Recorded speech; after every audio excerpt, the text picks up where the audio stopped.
హల్లెలూయా. క్రీస్తు ప్రభు యొక్క శుభప్రద నామములో మీ అందరికీ నా శుభాలను తెలియపరుస్తున్నాను. సభల కన్వీనర్ గారు, ప్రియ తమ్ముడు, వారికి వారి కుటుంబానికి నా ప్రత్యేక వందనాలు. చక్కటి సజీవ సాక్ష్యం ప్రియ తమ్ముడు స్టీఫెన్ బాబు, వారికి నా ప్రత్యేక వందనాలు. వేదికను అలంకరించినటువంటి తోటి సేవకులు, క్రీస్తు ప్రభు పేరిట వారికి నా శుభాలు. అలాగే ప్రాంతవాసులైనటువంటి మీకు, ఆయా స్థలాల్లో నుండి దేవుని సందేశం వినాలని వచ్చిన ఆశగల మీ అందరికీ ఈ సభల ద్వారా ప్రభు పేరిట మీ అందరికీ శుభాలు. తిరిగి రేపటి దినము కూడా మరి ఒక అద్భుతమైనటువంటి సజీవ సాక్ష్యం, మరి జీవిత ఖైదీ అట్టి వ్యక్తిని ప్రభు ఏ రీతిగా మార్చి రక్షణలో తీసుకొచ్చారు. ఇదే రాజమండ్రి సెంట్రల్ జైల్లో జీవిత ఖైదీ లంకపల్లి అబ్రహాం భీమవరం వాస్తువుల వారు రేపటి దినాన వారి యొక్క సజీవ సాక్ష్యాన్ని కూడా మీరు వినబోతున్నారు. ఈ విషయాన్ని మీ తోటి వారికి తెలియపరిచి ఈ సభకు పరిచయం చేయవలసిందిగా ప్రభు పేరిట మనం చేస్తున్నాం. మిక్కిలి ప్రియులారా, మరి రాత్రి విన్న అద్భుత సాక్ష్యాన్ని బట్టి మరి ఎన్ని పర్యాయములు తమ్ముడు సాక్ష్యం చెప్తున్నా ఆ సాక్ష్యములో వినూతనమైన జీవం, సాక్ష్యం వినే కొలది దేవుణ్ణి మహిమ నుండి అత్యధికమైన మహిమను పరుస్తూ ఆ సాక్ష్యం ముందుకు వెళ్ళడం చాలా పర్యాయములు నేను గమనించా. ఎంత అద్భుతం! మరి డాక్టర్లు సహితం కూడా మరి తమ చేతులు ఎత్తేసే పరిస్థితిలో, తమ చేతుల్లో ఏమీ లేదు అన్న నిస్సహాయ స్థితి వేళలో మరి ప్రభు సజీవుడని, తాను ఉన్నవాడనని తను తాను రుజువుపరుచుకోవటానికి మన రాజమండ్రి మహాపట్టణానికి దేవుడు ఇచ్చిన ఒక సజీవమైన ఆణిముత్యం వంటి బిడ్డ తమ్ముడు స్టీఫెన్ బట్టి దేవుణ్ణి మరొకసారి మహింపరుస్తూ చప్పలు కొడదాం. మరి తన సాక్ష్యము ప్రపంచవ్యాప్తంగా కూడా ఇప్పటికే రాష్ట్రాలు దేశవ్యాప్తంగా అందించబడుతుంది. రాబోయేటువంటి రోజుల్లో పలు భాషలలో లేక ఆయా భాషలలో అదే సాక్ష్యాన్ని తర్జుమా చేస్తూ ప్రపంచ నలుమూలలకు అందించబడాలనేటువంటిదే మా ఉద్దేశం. దాని నిమిత్తం మీరు ప్రార్థన చేయండి. దేవుడు అంతటి అద్భుతమైనటువంటి సాక్ష్యాన్ని దేవుడు వారికి ఇచ్చారు. ప్రియులారా, మరి మనము కూడా వెతుక్కోవాలే కానీ ఏదో ఒక సాక్ష్యం మనకు కూడా లేకుండా లేదు. ఈ మాటలు చెప్పే నేను మహమ్మదీ మతస్థుణ్ణి, నాకు దేవుడు ఒక సాక్ష్యాన్ని ఇచ్చాడు. నాకు 2 కిడ్నీలు ఫెయిల్ అయి యూరిన్లో బ్లడ్ పోయేది, అనగా అవుట్కు వెళ్ళినప్పుడల్లా రక్తం పడేది. 4 నెలలు 15 రోజులు ఆ జబ్బు నేను పడ్డాను. ఇదే రాజమండ్రిలో 3 స్పెషలిస్టు డాక్టర్లు ఆనాటి నా స్నేహితులు తీసుకుని వెళితే, ఈయన ఎంతో కాలం బ్రతకుడు, చనిపోతాడు, ఇతని 2 కిడ్నీలు అనగా మూత్రపిండాలు క్యాన్సరు, ఆ కారణాన్ని బట్టి ఇతనికి స్పర్శ తెలియకుండానే రక్తం కారిపోతూ ఉన్నది అన్నారు. అలాంటి జబ్బు నేను పడినప్పుడు మరి ప్రభు అంటే నాకు తెలియలేని ఆ నిరాశ కలిగినటువంటి దినాలలో దేవుని మహిమ, దేవుని అద్భుతం, నేను రక్షించబడాలని ప్రభు అనుకున్నారు. నా కుటుంబం రక్షించబడాలని ప్రభు తలంచారు. నన్ను తన సేవలో వాడుకోవాలని ప్రభు అనుకున్నారు. నా అనేకులకు మేలుకొల్పేదిగా ఉండాలని ప్రభు తలంచారు. ఆ కారణాన్ని బట్టి తమ్ముడు స్టీఫెన్ని ఎలాగైతే ప్రభు దర్శించి బ్రతికించారో నన్ను కూడా ప్రభు దర్శించి నన్ను బ్రతికించారు. 26 సంవత్సరాలు అవుతుంది యేసుక్రీస్తు ప్రభు నన్ను బ్రతికించి. దేవునికి స్తోత్రం. ఆనాటి నుండి ఈనాటి వరకు ప్రభుని నేను విడిచిపెట్టలేదు, నన్ను ప్రభు విడిచిపెట్టలేదు. నా కుటుంబాన్ని ప్రభు రక్షించారు. అన్నిటికంటే ముఖ్యం ప్రాణానికి నెమ్మది, సంతోషం, సమాధానం, ఆదరణ. ఒక మహమ్మదీయ మతస్థుడను అయినప్పటికీ యేసుక్రీస్తు ప్రభు నా జీవితాన్ని మార్చి నాకు గొప్ప రక్షణ భాగ్యాన్ని ఇచ్చారు. నేనేదో వేరే ప్రాంత వ్యక్తినేం కాదు. ఇదే రాజమండ్రి జాంపేట మస్జిద్ సెంటర్, మా తాతగారు లేక మా కుటుంబీకులందరూ కూడా ఆ ప్రాంత వాసులే. ఇప్పుడు కూడా మాకు ఒక మందిరం కూడా అన్నపూర్ణంపేట అశోక సినిమా హాలు వెనక నా తల్లి అక్కయ్యలందరూ కూడా అక్కడే ఉంటారు ప్రియులారా. కాబట్టి యేసుక్రీస్తు సజీవుడైనటువంటి దేవుడు. మనిషికి మతం కావాలి, కానీ దేవునికి మనిషి కావాలంతే. మనిషికి ధనము కావాలి, కానీ దేవుడికి మన హృదయం కావాలి. ఇలా ఆలోచించుకుంటూ వెళితే మనుషుడు ఆశపడేది దేవుడు ఎప్పటికీ ఆశపడడు. మనుషుడు కావలసింది ఈ లోక సిద్ధాంతాలు, దేవునికి కావాల్సింది నీతి యథార్థతలు. కాబట్టి ప్రభునందు ప్రియులారా, ప్రభు రాకడ బహు సమీపముగా ఉంది. సత్యాన్ని తెలుసుకోనండి. నిజ సృష్టికర్త అయిన యేసుక్రీస్తు ప్రభు యొద్దకు రండి. మంచిది. రాత్రికాల సమయంలో ఒక శ్రేష్టమైన వాక్య భాగము ద్వారా దేవుని వాక్యాన్ని మనం విందాం. చాలా కాలము తర్వాత మీతో కలిసి దేవుని వాక్యం పంచుకోవటం నాకు ఇచ్చిన గొప్ప భాగ్యం. ప్రస్తుత దినాల్లో మనం చూస్తున్న దేవుని వాక్యానికి ప్రజలు చెవియొగ్గలేని స్థితి. కేవలం సూచక క్రియలు, స్వస్థతలు, ఇలాంటి వేదిక మీద మనుషుల్ని పడగొట్టేటాలు, పేర్లు పెట్టి వేదిక మీదకు పిలిచేటువంటి పెద్దలు, ఇలాంటి మీటింగ్స్ ప్రస్తుత కాలంలో విస్తారంగా పెరుగుతూ దేవుని నిజవాక్యాన్ని కప్పిపుచ్చే పరిస్థితులు సమాజంలో అపవాది లేవదీస్తూ ఉన్నాడు. నిజమైన వాక్యాన్ని ప్రేమించే వారు ఎప్పటికీ బండ మీద కట్టబడిన ఇంటి వలె ఉంటారు. కేవలము తూతు మంత్రాలన్నట్లు అద్భుతాలు, సూచక్రియలు అని వాటి మీద ఆధారపడిన వారి జీవితాలు ఎలా ఉంటాయంటే గాలి చెదరగొట్టు పొట్టు వలెను, మట్టి మీద కట్టబడే అశాశ్వతమైన ఇల్లు, శాశ్వతం కాదు తాత్కాలికమైనటువంటి ఇల్లు, మట్టి మీద కట్టబడిన ఇంటి వలె వారి జీవితాలు ఉంటాయని చెప్పేసి ప్రభు యొక్క వాక్యంలో మనం చూస్తున్నాం. మనుషులు మట్టి గోడను కట్టగా అనేకులు వచ్చి గచ్చుపోతను పోస్తారట. 13వ అధ్యాయం యెహెజ్కేలు గ్రంథం. వాక్యం నేను చెప్పట్లేదు, ఒక మాట మీకు చూపించి నేను ముందుకు వెళుతున్నాను. యెహెజ్కేలు గ్రంథం 13వ అధ్యాయం 10 వచనం నుండి మనం చదివితే అక్కడ వాక్యములు ఇలా వ్రాయబడి ఉంటుంది. సమాధానం ఏమీ లేదని చెప్పుచున్న సమయంలో సమాధానం అని చెప్పొచ్చు. త్వరగా చదవాలి. నా జనులు మట్టి గోడను కట్టగా వారు గచ్చుపోతను దాని మీద పూసిరి. అందువలననే పూసిన వారితో ఇలాగు చెప్పుము, వర్షము ప్రవాహముగా కురుస్తాది, గొప్ప వడగండ్లు వచ్చి పడతాయి. పడగొట్టగా అది పడిపోవును.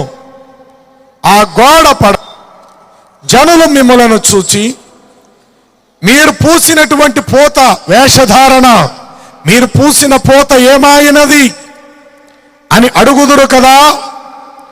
అందుకు ప్రభువైన యెహోవా ఏమనగా, నేను నా రౌద్రమును తెచ్చుకొని తుఫాను చేత ఆ ఇంటిని పడగొట్టెదను. నా కోపమును బట్టి ప్రవాహముగా కురియును. నా రౌద్రమును బట్టి గొప్ప వడగండ్లు పడి దానిని లయపరచున్నట్లు, దాని పునాది కనబడినట్లు మీరు గచ్చిపోతను పూసిన ఆ గోడను నేను నేలతో సమానముగా చేసేస్తాను. చాలు. ఇదే మాట కృత నిబంధనలో యేసు మత్తయి 7:24 చెప్పారు. ఈ నా మాటలు విని వాటి చప్పుచే ప్రతి మనుషుడు బండ మీద తన ఇల్లును కట్టు బుద్ధిమంతుని పోలి ఉండను. వాన వచ్చును, వరద వచ్చును, తుఫాను వచ్చి ఆ ఇంటిని కొట్టును, గాలి వీచును, అయినను అది బండ మీద కట్టబడినది కనుక ఆ ఇల్లు ఎంత మాత్రము కూల్చబడదు. అయినను ఈ నా మాటలు విని వాటి చప్పున చేయలేని ప్రతి మనుషుడు కేవలం ఇసుక మీద తన ఇల్లును కట్టే కేవలం బుద్ధిహీనుడు పోలి ఉండను. వాన వచ్చును, వరద వచ్చును, గాలి వీచి ఆ ఇంటిని కొట్టును, అయితే అది బండ మీద లేదు, పునాది దానికి లేదు, కేవలం మట్టి మీద కట్టబడినది, వేషధారణ, లోపలంతా మట్టి, ఎడాపెడా గచ్చుపోత పోశారు, త్వరగా అది కూల్చబడతాది అని ప్రభు చెప్పారు. బండ మీద కట్టబడిన ఇల్లు వాక్యం మీద ఆధారపడిన వారితో సమానం. ఇసుక మీద కట్టిన ఇల్లు కేవలం అద్భుతాలు, సూచక్రియల మీద ఆధారపడిన వారి జీవితాలు. ఈ రాత్రి మీకు ఏది కావాలో మీరు తేల్చుకోండి. వాక్యం ఎప్పటికీ సజీవం, వాక్యం మార్పు లేనిది, వాక్యము సజీవము, వాక్యము జీవము గలది. వాక్యం ఏ కాలములో ఉన్నా వాక్యానికి ఉన్న విలువే. అద్భుతాలు సూచక్రియలు ఇప్పుడు ఉంటే తర్వాత ఉండవు. ఒక రోగి ఇప్పుడు బాగుపడితే మరలా చనిపోవచ్చు. అయితే ఈనాటి కాలంలో మనం ఎక్కువ శాతం మనం చూస్తున్నాం ఈ లోకములో జరిగే వాటి మీద. అయితే ప్రియులారా, నన్ను కూడా దేవుడు స్వస్థపరిచారు. ఆయన స్వస్థతపరచపోతే నేను బ్రతుకుండేవాడిని కాదు. డాక్టర్లు అయితే చనిపోతావని చెప్పారు, కానీ ప్రభువు నన్ను బ్రతికించారు తన మహాకృప చేత. తమ్ముడు స్టీఫెన్ బాబుని డాక్టర్లు సైతం చనిపోతాడన్నారు, ప్రభువే కనికరించి స్వస్థపరిచి అద్భుతమైన సాక్ష్యముతో మన ఎదుట సజీవంగా పెట్టారు. అయితే ఇంత స్వస్థత పొందే తమ్ముడైనా నేనైనా చెప్పే మాట ఒకటే, వాక్యమే మనల్ని బ్రతికిస్తుంది. అద్భుతాలు, సూచక్రియలు, మహత్కార్యాలు, మైకులో గాలి ఊదితే మనుషులు పడిపోవటాలు, అలాంటి వేషధారణ గల వారిని ప్రభువు ఇక్కడ మట్టితో కట్టిన ఇంటితో పోల్చి వెలుపట బయట దానిని గచ్చుపోత పూసిన వారితో సమానమని ప్రవక్త యెహెజ్కేలుతో ప్రభువు ఆ సందర్భాన్ని తెలియపరిచారు. పైకి చూడటానికి గచ్చుపోత లాంటి వేషధారణ, లోపల చూస్తంత కేవలం మట్టి మట్టి మట్టి, గట్టితనము లేని స్థితి. వాక్యం ఎవరిలో అయితే ఉంటుందో ఆటిపోట్లకు తట్టుకోగలుగుతారు. వాక్యం ఎవరిలో అయితే ఉంటుందో మాంత్రికుడి దగ్గర తీసుకొని పోయినా ఎంత పరిస్థితులు తారుమారైనా సరే, తమ్ముడు స్టీఫెన్లో చివరి వరకు కూడా వాక్యమే అతన్ని నిలబెట్టడానికి, బలపరచటానికి, బ్రతికించటానికి కూడా కారణం. ఆఖరికి చివరి గడిలో తాను అడిగింది, బైబిల్ నాకు ఇవ్వి అంటే వాక్యము నాకు కావాలి. కాబట్టి ప్రియులారా, ఈ రాత్రి నేను మీతో పంచుకునేటువంటిది ఒక శ్రేష్టమైన భాగం. ప్రభు చిత్తమైతే ఇదే వాక్య భాగం రేపటికి లేక సమయాన్ని బట్టి దీన్ని క్లుప్తంగా ముగించి నేను ముందుకు వెళతాను. ఆదికాండం 24వ అధ్యాయం పరిశుద్ధ బైబిల్ గ్రంథములో నుండి 24వ అధ్యాయం 31 వచన భాగాన్ని చదువుదాం. అందుకు లాబాను, యెహోవా చేత ఆశీర్వదించబడినవాడా, లోపలికి రమ్ము, నీవింకను బయటనే నిలువనేలా. చాలు, దయచేసి ఈ మాట నాతో చెప్పండి, నా వైపు చూడండి. యెహోవా చేత ఆశీర్వదించబడినవాడా, లోపలికి రమ్ము, లోపలికి రమ్ము, లోపలికి రమ్ము, ఇంకను నీవు బయటే నిలువనేలా. ఈ రాత్రి నేను అందిస్తున్న వర్తమానం లోపటికి వచ్చుట. లోపటికి వచ్చుట కలిగే దీవెన, ఆశీర్వాదం. లోపలికి రాకపోతే మనకు కలిగే పరిణామం నష్టం. లోపలికి అనగా క్రీస్తు యొక్క సంపూర్ణతలోనికి, బయట లేక వెలుపట కొంత మాత్రమే ఆయన రుచించి లోకములో ఎక్కువగా కాలము సమయము గడుపుట. లాబాను ఒక మాటలో చెప్పాలంటే అన్యుడు, దేవుణ్ణి ఎరగని వ్యక్తి. రిబకాకు అన్నగారు అవుతారు, కానీ అన్యుడే. యాకోబు అతని ఇంటికి తర్వాత మేనలుడు, యాకోబు మేనలుడు అవుతాడు. ఆ ఇంటికి వెళ్ళిన తర్వాతట అతనికి ఆశీర్వాదం ఎలా కలిగినదో శకునము చూసి తెలుసుకున్నాడట. ఆ మాట యాకోబుతో చెప్తాడు, అదే లాబాను. ఇదిగో నీ దేవుడైన యెహోవా నిన్ను బట్టి నన్ను ఆశీర్వదించనని శకునము చూసి నేను తెలుసుని అన్నాడు యాకోబుతో తన మామగారైన లాబాను. అనగా లాబాను అన్యుడే అయినప్పటికీ అతని నోట దేవుడు ఒక విలువైన మాటను ఉంచాడు. కొన్నిసార్లు దేవుణ్ణి ఎరగని ప్రజలు కూడా, ఎంతైనా మనుషులు దేవుని ప్రజలే,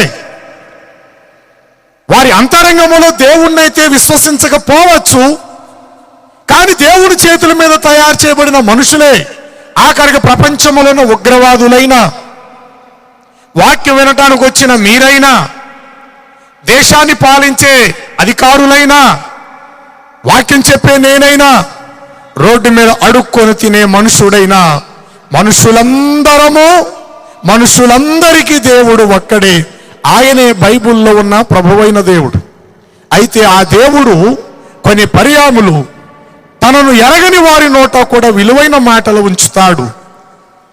యోనా ప్రయాణం చేస్తున్నప్పుడు ఆ ఓడలో ఉన్న ఓడ నావికుడు అన్యుడు. ఆ అన్యుడైన వాడు అంటున్న మాట ఏమిటంటే తెలుసా? ఓ యోనా, లేక ఓ నిద్రపోతా, ఏమి వచ్చినది నీకు? నువ్వు లేచి నీ దేవుని పేరిట ప్రార్థన చేయి అన్నాడు. కానీ అంతకుముందు వారు చేసినది తమ దేవతల పేరిట ప్రార్థనలు చేశాను అని ఉంది. అందరూ అయిపోయారు, అయినా సముద్రం పొంగు అణగటం లేదు. తమ తమ దేవతల పేరిట వారు ప్రార్థనలు భక్తి చేశారు, ప్రయోజనము లేదు. అప్పుడు నిద్రపోతున్న యోనా దగ్గరికి వచ్చి అన్నాడు, ఓయి నిద్రపోతా, నీకేమి వచ్చినది? లేచి నీ దేవుని పేరిట ప్రార్థన చేయము అన్నాడు. అన్యుడైనా అతని నోట మంచి మాట దేవుడు పలికించాడు. లాబాను అన్యుడైనా అతని నోట ఒక మంచి పదజాలాన్ని దేవుడు ఉచ్చరింపచేశాడు. అదేమిటంటే, యెహోవా చేత ఆశీర్వదించబడిన వాడా, లోపలికి రమ్ము, నీవింకను బయటనే నిలువనేలా. బయట ఉంటే మనకేం జరుగుద్ది? లోపలికి వస్తే మనకేం జరుగుద్ది? బయట ఉంటూనే లోపల ఉన్నామని భ్రమసిపోతున్నామేమో. బయటే ఉంటూ లోపల ప్రవేశించాము అని అనుకుంటున్నామేమో. లోపలికి ఇంకా రాకుండా బయట ప్రపంచంలో ఉంటూ ఇదే గొప్ప భాగ్యమని సంబరపడిపోతున్నామేమో. లోపలికి వస్తే ఏం జరుగుద్ది? బయట ఉంటే ఏం జరుగుద్ది? సామెతల గ్రంథం 22వ అధ్యాయం 13 వచ్చిన భాగాన్ని గమనిస్తే అక్కడ వాక్యం ఇలా వ్రాయబోయి ఉంటది. సోమరి బయట సింహమున్నది అనును. చదవండి ఆ మాట. రిఫరెన్స్ అందించేవారు దయచేసి స్పీడ్గా చెప్పాలి. ఆ మాట అందరికి వినబడాలి, నాకు వినబడాలి. సోమరి బయట సింహమున్నది అని అనును. చాలండి. మొదటి నుండి నేను ఇదే మాట చెప్తా, మధ్య మధ్యలో మరలా మీకు జ్ఞాపకం చేస్తా. నా మాట జాగ్రత్తగా మీరు అంగీకరించాలి. యెహోవా వలన ఆశీర్వదించబడిన వాడా, లోపలికి రమ్ము, నీవు బయట నిలవవద్దు. ఒకవేళ ఇష్టపడి బయట ఉంటే గనుక మీ విరోధి అయిన అపవాది గర్జించు సింహము వలె ఎవరిని మింగుదుమా అని చెప్పి వెదకుచు తిరుగుచు వాడు ఎక్కడున్నాడు అంటే బయట ఉన్నా. సింహం ఎక్కడుందని వ్రాయబడినది చెప్పాలి. సోమరి సింహము బయట ఉన్నది అనగా మరణం, అనగా మృత్యు, అనగా నాశనం, అనగా పాతాళం నిన్ను ఆవరించి నీకు సమీపమునకు, నీకు బహు దగ్గరగా, నీ చేరువునకు చేరుకొని సమీపమునకు ఆవరించి ఉన్నది. అనగా సింహం, అనగా మరణం, సింహం అనగా మృంగివేసే పాతాళ కూపం. బైబుల్ చెప్తుంది బయట సింహం ఉంది, బయట మరణం ఉంది, బయట పాతాళం ఉంది, బయట నాశనము ఉన్నది. కాబట్టి ఏం చేయాలో తెలుసా? నీవు లోపలికి రమ్ము, లోపలికి రమ్ము. యెహోవా చేత ఆశీర్వదించబడిన నువ్వు బయట ఉండటానికి వీల్లేదు. దేవుణ్ణి తెలుసుకున్న నీవు బయట ఉండటానికి వీల్లేదు. కాబట్టి దేవుడి రాత్రి పిలుస్తూ ఉన్నాడు, లోపలికి రమ్ము. ఇంకా నీవు బయట నిలవనేలా? ఏముందని బయట నువ్వు తిరుగులాడుతావు? లోపలికి రా. లోపలికి వచ్చేటప్పుడు నీకు మధ్యలో గడప, ఇటు మన ఇంటిలో ప్రవేశించినప్పుడు ఇటు ఇంటి లోపలకు ఇటు బయటకు మధ్యవర్తి గడప, లేక గుమ్మము, లేక ద్వారబంధము, లేక తలుపులు. ఆ తలుపులు తెరవబడి గుమ్మము దాటుకొని గడప దాటి లోపలికి వెళితేనే లోపల మన అనుభవాన్ని అనుభవించగలుగుతాం.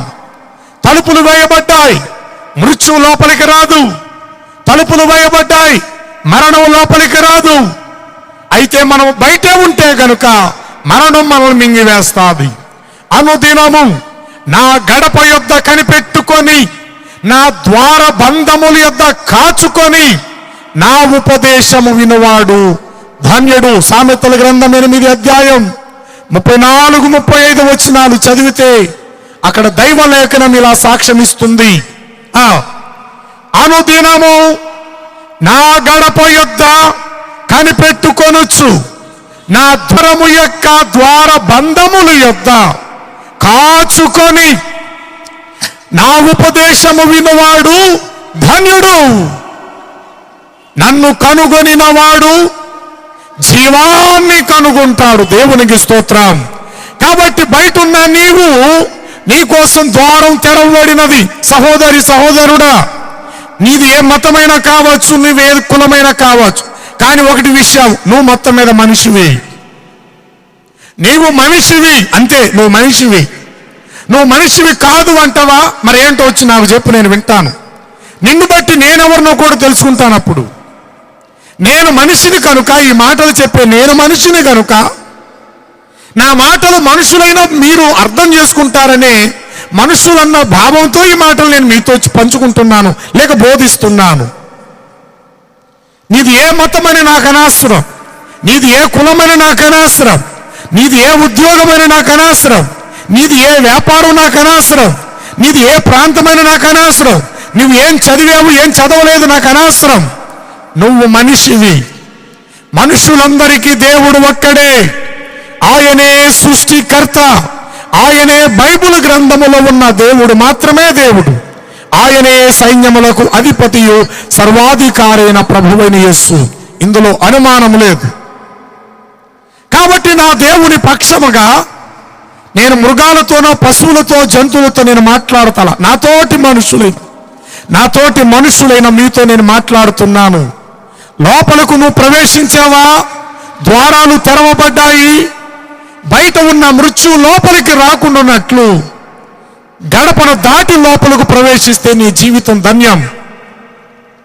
లోకములో ఉన్నదంతయు శరీరాశ, నేత్రాశ, జీవపు డంబం గడపకు ఆవతల లేక గుమ్మమునకు ఆవతల లేక ద్వార బంధములకు ఆవతల వైపునున్నవి. లోపలకు నువ్వు వచ్చినట్లయితే జీవం నీ కోసం ఎదురు చూస్తుంది. బైబిల్లో నేను 3 మనుషులు చూపిస్తాను. ఎక్కడెక్కడ వారు ఆగిపోయారు, ఏ కారణాన్ని బట్టి వారు బయట నిలిచిపోయారు.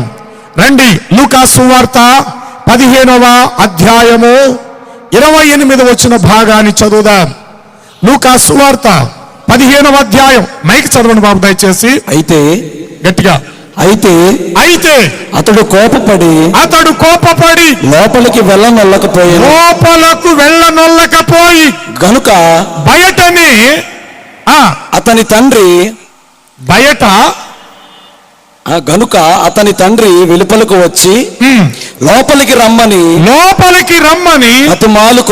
అతనిని బ్రతిమాలుకొనెను. చాలండి. మొదటి మాట మరలా మీ జ్ఞాపకం చేస్తున్నా.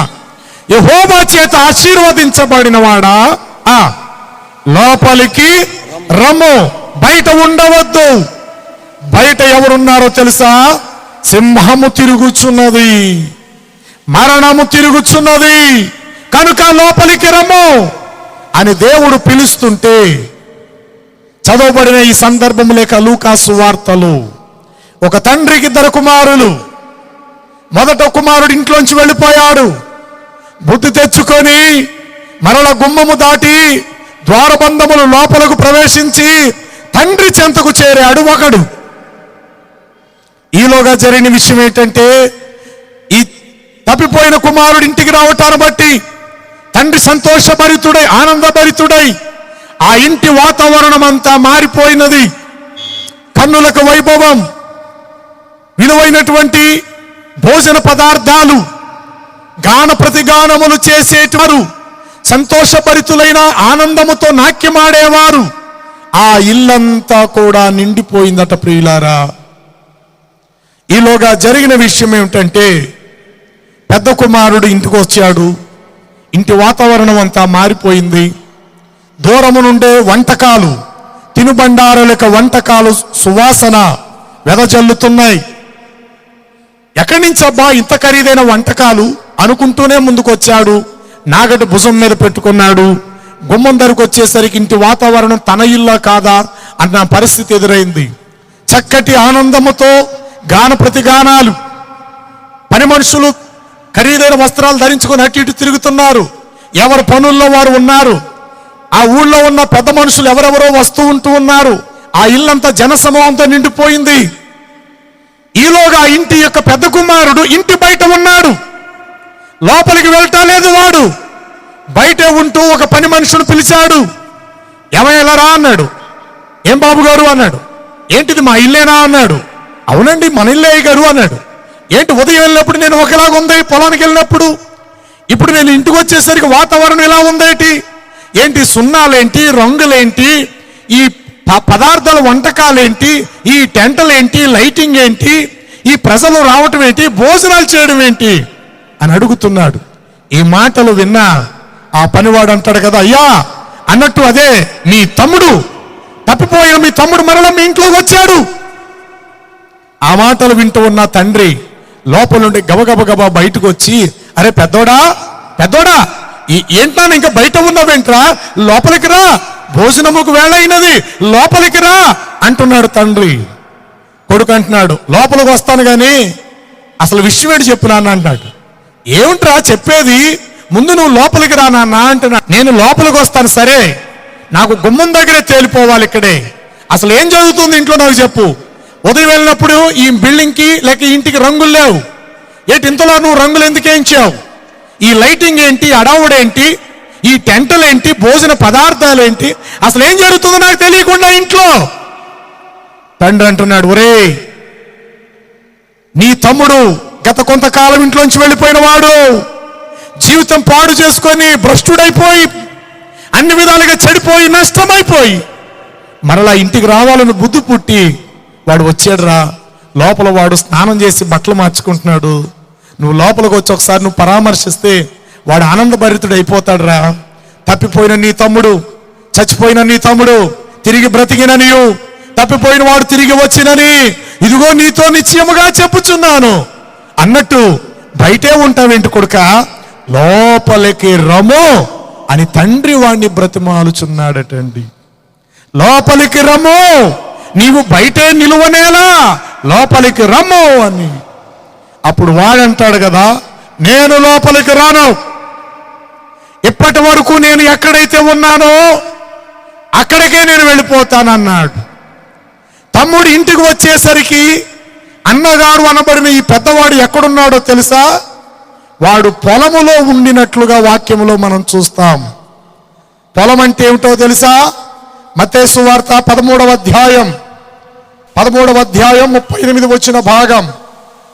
మత్తయి సువార్త పొలము లోకము. ఒక నిమిషం ఆగుదాం. తమ్ముడి ఇంటికి వచ్చేసరికి అన్నగారు ఎక్కడున్నట్టే పొలములో ఉండెను. పొలము కొన్ని సందర్భాలు సంఘముతో పోల్చబడినది, సంఘము కొన్నిసార్లు పొలముతో పోబడినది నిజమే. కానీ కొన్ని సందర్భములలో దేవుని వాక్యము రెండంచులు గల ఖడ్గం, మరొక సందర్భములో పొలము లోకముతో పోల్చాడు. మీరు బైబిల్ చాలా జాగ్రత్తగా అర్థం చేసుకోవాలి. ఒక సందర్భంలో దేవుడు అంటాడు, పక్షిరాజు తన పిల్లలను తన రెక్కల మీద మోసినట్లు నేను మోసి తిని అన్నాడు. మరొక సందర్భంలో అంటాడు, గెద్ద తన పిల్లలను మోసినట్లుగా మిమ్మల్ని మోసుకొచ్చి తిని అన్నాడు. గెద్ద అనగా గాల్లో ఎగిరే పక్షి అని మనకు అర్థమవును. అదే మాట చెప్పిన దేవుడు ఇంకో సందర్భంలో ఏమన్నాడు తెలుసా, కోడి తన పిల్లలను తన రెక్కల కింద భద్రపరుచున్నట్లు అన్నాడు. కోడికి కోడి పిల్లలకు ఎవరు విరోధి? నేను అడుగుతాను చెప్పాలి. గ్రద్ద ఎగురుతూ వస్తున్నదంటే, దాని నీడ పడుతుందంటే కోడి తన పిల్లలను జాగ్రత్తగా కాపాడుకుంటారు. మరి కోడి పెట్టను కోడి పిల్లలను సంఘముతోను ప్రభుతో పోలిస్తే గెద్ద ఎవరితో పోల్చొచ్చు ఇప్పుడు చెప్పాలి? నేను అడుగుతా సమాధానం చెప్పాలి మీరు. అపవాదితో పోల్చబడ్డాడు. ఓకే, నీ విరోధైన అపవాది గర్జించు సింహము అన్నాడు. తర్వాత ఇదిగో మన ప్రభువైన యేసు యూదా గోత్రపు కొదమ సింహమై ఉన్నాడు అన్నాడు. అంటే కొదమ సింహం యేసు ప్రభు అయితే గర్జించు సింహం ఎవరు అంటే దేవునికి పెట్టబడిన సందర్భాలు, కొన్ని సందర్భాలలో అపవాదితో కూడా పోల్చి ప్రభు మాట్లాడాడు. సాతానుడి గురించి అంటాడు, ఓ వేకువ చుక్క, ఓ తేజో నక్షత్రమా, నీవెట్లా నేలను పడితివి అన్నాడు. ప్రభు అంటాడు, నేను దావీదు యొక్క వేకువ చుక్కనై ఉన్నాను అన్నాడు. అదేం సందర్భం? తర్వాత సాతానుని సర్పముతో ప్రభు పోల్చాడు. సాతానుని శీఘ్రముగా మీ పాదముల కింద త్రొక్కును, సాతానుడు అవరు మోసపరిచెను అన్నాడు. కానీ ప్రభు అంటాడు, ఇదిగో మనుష్య కుమారుడు మోషే ఎలాగ అరణ్యములో సర్పము పైకెత్తెను, విశ్వసించు ప్రతివాడు తన మూలముగా రక్షించబడినట్లు మనుష్య కుమారుడు మోషే చేతిలో సర్పము వలె మనుష్య కుమారుడు పైకెత్తబడతాడు అంటాడు. ఇత్తడి సర్పం వల్ల చూచిన వారందరూ ఎలా జీవం పొందారో నా వైపు చూచి వారు జీవం పొందుతారు అన్నాడు. ఆ సందర్భంలో ప్రభు ఇత్తడి సర్పంతో పోల్చుకున్నాడు, నక్షత్రం వేకు చుక్కతో పోల్చుకున్నాడు. వినండి, సింహముతో పోల్చాడు, గ్రద్దతో కూడా పోల్చుకున్నాడు. కాబట్టి దేవుని వాక్యాన్ని మీరు విశ్లేషించేటప్పుడు దైవ జ్ఞానముతో బహుజాగ్రత్తగా దాన్ని పరిశీలన చేయాలని ప్రభు పేరిట నేను మీకు మనవి చేస్తున్నాను. ఎందుకు ఇంత మాట నేను మీకు చెప్తున్నానంటే, పొలము అన్న సందర్భాన్ని చెప్తున్నాను. పొలము, ఇదిగో షారోను పొలములో పూయబడిన పుష్పమా అన్నాడు. పొలము అంటే సంఘమే, అందులో అనుమానము లేదు. కానీ ఇక్కడ వ్రాయబడిన ఈ మాటకు అర్థం ఏమిటంటే, పెద్ద కుమారుడు పొలములో నుండి అప్పుడే వచ్చెను. పొలము అనే మాటకు ప్రభు ఏం చెప్పాడు? పొలమనగా లోకము, విత్తనము, వాక్యము. విత్తువాడు మనుష్య కుమారుడు. త్రోవ ప్రక్కన, రాతి నేలన, ముండ్ల పొదల నడుమ, మంచి నేలను పడిన విత్తనాలు 4 సందర్భాలు ప్రభువు చెప్పారు. వినండి, చిన్న కుమారుడు ఇంటిలోకి వచ్చేసరికి పెద్ద కుమారుడు ఎక్కడున్నాడంటే ఇంకా వాడు లోకములోనే ఉన్నాడు. వాడంటాడు, నేను ఇంట్లోకి రాను, ఎక్కడి నుండి అయితే వచ్చానో అక్కడికే నేను తిరిగి వెళ్ళిపోతాను, అనగా లోకంలోకే వెళ్ళిపోతా, లేక పొలములోకే నేను వెళ్ళిపోతా. తండ్రి బ్రతిమాలుతున్నాడు, ఒరే నాయనా పెద్దోడా, నావన్నీ నీవే కదరా, నాస్తంతా నీదే కదా పెద్ద కుమారుడా, రేపోతు నేను చనిపోతే ఇంటికి తండ్రి లాంటి పెద్ద దిక్కు నువ్వే కదరా కొడుకా, ఎక్కడికి వెళ్ళిపోతావు బాబు, నా మాట వినరా, నీ తమ్ముడు వచ్చిన ఆనందంతో లోపలికి రారా. ఏ మాట కూడా తండ్రి మాట వాడు పట్టించుకోలేదు, వాడు వెనక్కి వెళ్ళిపోయాడు. వినండి, తండ్రి లోపలికి రమ్మని చెప్తూ ఉన్నాడు, కానీ పెద్ద కుమారుడు లోపలికి రాకుండా ఇంట బయటనే ఉన్నాడు. నెంబర్ 1, ఒక మనుషుని మీకు పరిచయం చేశాను, పెద్ద కుమారుడు బయట ఉండుట. బయట ఉంటే ఏం జరుగుద్ది అనార్థం అంటే, బయట మృత్యు ఉంది. ఈనాడు చాలా మంది సగం భక్తి, సగం లోకం, సగం విశ్వాసం, సగం అవిశ్వాసం. కేవలం యేసు ప్రభు మేలు చేయటానికే దేవుడు, కానీ ఆయనకు నన్ను నేను సంపూర్ణంగా అర్పించుకొని శ్రమలు వచ్చినా, కష్టాలు వచ్చినా, ఇబ్బందులు వచ్చినా ప్రభుని నేను విడిచిపెట్టాను అన్న బలమైన తీర్మానంతో ఉన్నవారు చాలా అరుదై ఉన్నారు. ఇటు వారి గురించి రాత్రి తెలియపరుస్తున్న మాట ఏమిటంటే, యెహోవా చేత ఆశీర్వదించబడిన వాడా లోపలికి రమ్ము. లోపలికి అనే మాటకు వాక్యములో లోతైన అనుభవం. పేతురు, నీ దోణిని మరికొంచెము లోతునకు తీసుకొని వెళ్ళవయ్యా, కాస్త లోపలికంటే తీసుకొని వెళ్ళవయ్యా. ప్రభువా, ఇప్పటి వరకు నేను చేశాను, అయినా చేపలు పడలేదు, ఇదిగో నా మాట చెప్పును, ఇప్పుడు నువ్వు చేయి, నీ దోణెను మరి కొంచెము లోతునకు తీసుకొని వెళ్ళుము. లోతునకు అంటే కిందకి అని కాదు అక్కడ అర్థం, ఒడ్డు నుండి కాస్త లోపలికి సముద్రం వైపునకు తీసుకువెళ్ళు. ఒడ్డు దగ్గర నువ్వు ఉండద్దు. నువ్వు ఒడ్డు దగ్గర వలేస్తున్నావేమో, ఒడ్డు దగ్గర ఏముంటుందో తెలుసా? 57 యెషయా గ్రంథము 20 వచనములు. ఒడ్డు దగ్గర ఏముంటుంది అనంటే, భక్తిహీనులు కదులుచున్న సముద్రము వంటి వారు, అది నిమ్మలింపనేరదు, దాని యొక్క పైన పొంగు కెరటాలు, దాని జలములు. ఒకటి ఒడ్డు దగ్గర బురద, రెండవది నాచు మైలును, అది పైకి తేలజేయును. వినండి, ఎప్పుడైనా మీరు సముద్రం బీచ్కే వెళ్ళండి, సముద్రపు అంచు ఒడ్డు దగ్గరికి మీరు వెళ్ళండి, ఏముంటుంది ఒడ్డు దగ్గర? సముద్రము యొక్క నురగ, సముద్రము యొక్క మురుగుడు, సముద్రములో చచ్చిన సగం కళేబరాలు, చేపలు కుళ్ళిపోయినవి. ఆ సముద్రములో ఉన్న నాచు, సముద్రం అడుగు భాగాన ఏమైనా చెట్ల వేరు లాంటివి ఉంటే అవన్నీ కూడా పెరిగి ఈ కెరటాలు కొట్టుకుంటూ కొట్టుకుంటూ ఒడ్డు దగ్గర తీసుకొస్తాయి. ఆ ఒడ్డు దగ్గర ఏముంటాయి? దుర్వాసన. ఒక మనుషుడు ప్రయాణములో ఒకే పడవలో దూకి లేక సముద్రంలో పడి చనిపోయినా, కొంతవరకు చేపలు వాడిని తినేసినా, ఊపిరాడక చచ్చినా, ఏదో కెరటం వాడిని కొట్టుకుంటూ కొట్టుకుంటూ ఒడ్డు దగ్గర పడేస్తుంది అన్నమాట. దేవుడు అంటాడు, ఒడ్డు దగ్గర ఉండద్దు పేతురు, ఒడ్డుకు దగ్గరగా ఉండక, ఒడ్డు దగ్గర ఉంటూ వలను శుభ్రం చేయక, ఒడ్డు దగ్గరే ఉంటూ కేవలం నీ పడవను కడుక్కోవడానికి ప్రయత్నం చేయక, ఈ ఒడ్డు దగ్గర ఉన్న కెరటాలను దాటించి మరి కాస్త ముందుకు లేక లోతుకు పోనీ. యేసు ప్రభు మాట్లాడుతున్నప్పుడు పేతురు యొక్క ఆ దోణి ఎక్కడున్నదంటే ఇసుకకు సమీపముగాను, ఒడ్డుకు సమీపముగాను, కెరటాలకు చివరి స్థానములో ఆ పడవను పెట్టు కూర్చున్నాడు ఈ పెద్ద మనిషి. తిరిగి అంటాడు, రాత్రంతా ప్రయాసపడ్డాం బోధకుడా, నీ పడలేదు అన్నాడు. నువ్వు ఒడ్డు దగ్గర ఉంటే ఏం ప్రయోజనం? ఈ కెరటాల దగ్గర కూర్చుంటే, ఈ అలల దగ్గర కూర్చుంటే ఏం ప్రయోజనం? సముద్రం అంతా ఇదే అనుకుంటున్నావా? నీ కళ్ళకు లోకమంతా ఇక్కడే ఉందనుకుంటున్నావా? సముద్రం ఎంత ఉన్నదో నువ్వు తెలుసుకోవా? పోనే, కట్టబడిన లంగరుకు కట్టబడిన త్రాడు విప్పు, అది విప్పి నేను కూర్చుంటాను ఈసారి నీ దోణిలో. నీ దోణిని మరి కాస్త లోపలకు పోని, ముందుకు పోని అన్నాడు.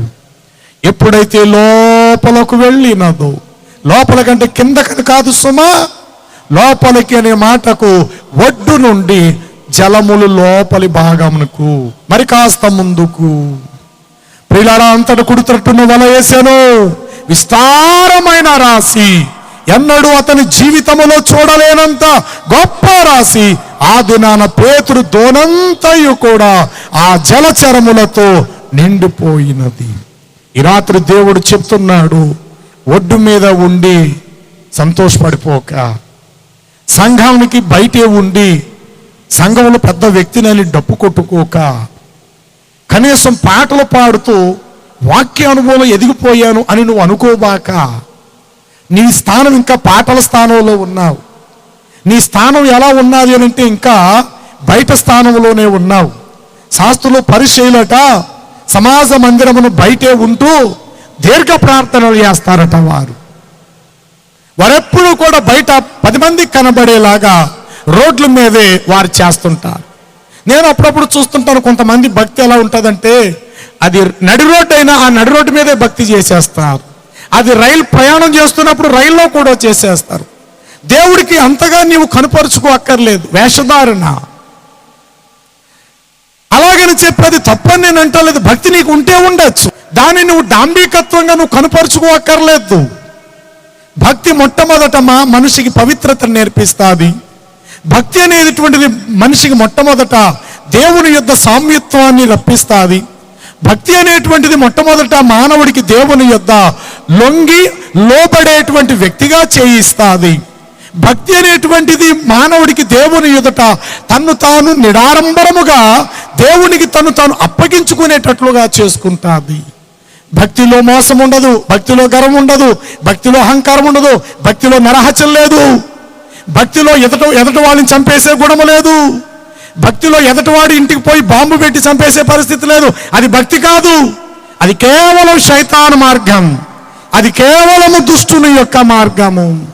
ఎదటి వాడిని కొట్టటము, చంపటము, నరుకుని చావటం అనేది అందులో భక్తి లేదు, కానీ రక్తపు టేర్లు, నాశనము, శైతాను చూపించినటువంటి మార్గమే తప్ప దేవుని మార్గము కాదు. అయితే ఆధ్యాత్మికమైన భక్తి అనేది నీకు ఎప్పుడు అబ్బుతాదో తెలుసా? ఎప్పుడు దొరుకుతాదో తెలుసా? ఎప్పుడు కన్నులారా నువ్వు చూడగలుగుతావో తెలుసా? బయట ఉన్న నీవు కాస్త లోపలికి నువ్వు రావాలి. బయట ఉన్న యేసును మరి కాస్త నీ హృదయము లోపలకంటా నువ్వు చేర్చుకోవాలి. అలాగే వాక్యము బయటే ఉన్నదేమో నీ జీవితంలో, వాక్యం సంపూర్ణంగా నీ లోపలకు రావాలి.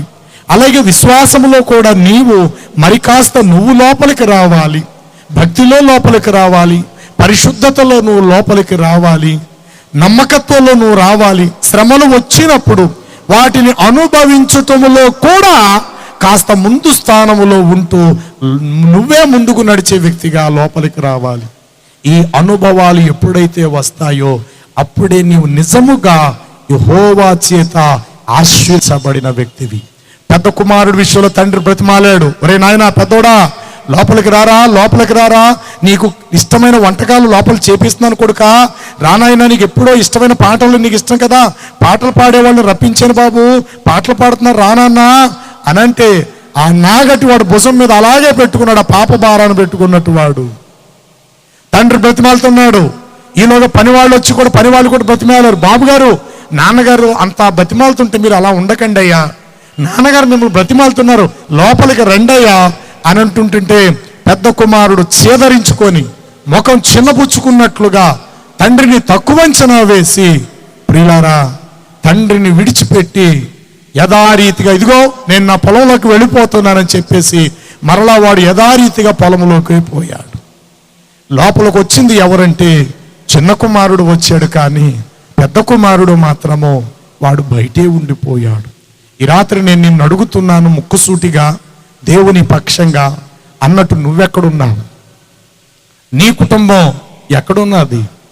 వాక్యములో ఇలా రాయబడింది, నిశ్చయముగా వారు కాలు జారు చోటునే వారు నిలవబడి ఉన్నారు అంటాడు. 73 సంకీర్తన 73 సంకీర్తనలో ఆసాపు అనేటువంటి భక్తుడు ఈ మాట చెప్తాడు, నిశ్చయముగా వారు కాలు జారిన చోటుని నీ వారిని పడవేసితివి, నేనైతే నీవైతే నన్ను నీ కుడి చేతితో నీవు నన్ను పట్టుకొని ఉన్నావు. 18వ వచనం చూడండి, 73 సంకీర్తన 18వ వచనము, నిశ్చయముగా నీవు వారిని కాలు జారు చోటినే వారిని ఉంచి ఉన్నావు, వారు నశించున్నట్లు వారిని పడవేయుచున్నావు. క్షణమాత్రములో వారు క్షణమాత్రములో. ఈ రాత్రి నువ్వు ఆలోచించు, నీ కుటుంబం ఎక్కడుంది? బయట ఉందా, లోపల ఉందా? ఇది ఈ రాత్రి నేను చెప్పే సభలో సందర్భం. బయట ఉందా, లోపల ఉందా? పోనొక ఇంటికి తల్లిగా నువ్వు లోపల ఉన్నావేమో, నీ ఇంటికి యజమానుడైన నీ భర్త ఎక్కడున్నాడు నువ్వు ఆలోచించు. నీ కడుపును పుట్టిన నీ పిల్లలు ఎక్కడున్నారు చెప్పు, ఆలోచించు. లేదండి నేను మా భర్త బాప్తిజం పొందామండి, మేము రక్షించబడ్డామండి, 4 ఏళ్ళు అయిందండి, 5 ఏళ్ళు అయిందండి, మేము మందిరంలో చక్కని పరిచర్య చేస్తుంటామండి. మరి నీ పిల్లలు ఎక్కడున్నారు? క్రికెట్ ఆడే చోట, వాలీబాల్ ఆడే చోట, లేకపోతే వారికి ఖరీదైన బళ్ళు కొనేస్తుంటే రోడ్ల మీద కుర్రగాళ్ళతో తిరిగే చోట, సమయానికి ఇంటికి రాకుండగా, ఆడపిల్లని చెప్పి కూడా భయం లేకుండగా సమయానికి మితిమీరిపోయే పరిస్థితుల్లో ఒకవేళ నీ పిల్లలు ఉన్నారేమో. క్షణమాత్రములో పాడై నశించిపోవటానికి ఒకవేళ నీ కుటుంబం ఏ స్థితిలో ఉందో నువ్వు ఆలోచన చెయ్యి. తల్లిగా నువ్వు లోపలికి వస్తే రా సంతోషం, తండ్రిగా నువ్వు కూడా లోపలికి వచ్చేవా సంతోషం. ఇలాంటి సభల ద్వారా నువ్వు తెలుసుకోవాల్సింది ఏదో అద్భుతాలు, మ్యాజిక్లు, సూచక్రియలు కాదు. నీ కుటుంబం యొక్క రక్షణ కోసం నువ్వు ఆలోచన చేయి. నీ కుటుంబం ఎక్కడున్నది? నువ్వు పలానా సంఘానికి రమ్మని నేను నీతో చెప్పట్లా. ఏ సంఘానికైనా నువ్వు వెళ్ళు, నిజమైన దేవుని వాక్యాన్ని బోధించే ఏ సహవాసంలోనైనా నువ్వు ఉండు. నీ ఆత్మీయ జీవితాన్ని దినదినము అంచనా వేసుకో. నీ ఆత్మీయ జీవితాన్ని దినదినము కొలమానముతో లెక్క చూసుకో. నిన్నటికి నీ భక్తి, ఈనాటికి నీ భక్తి, రేపటికి నీ భక్తి.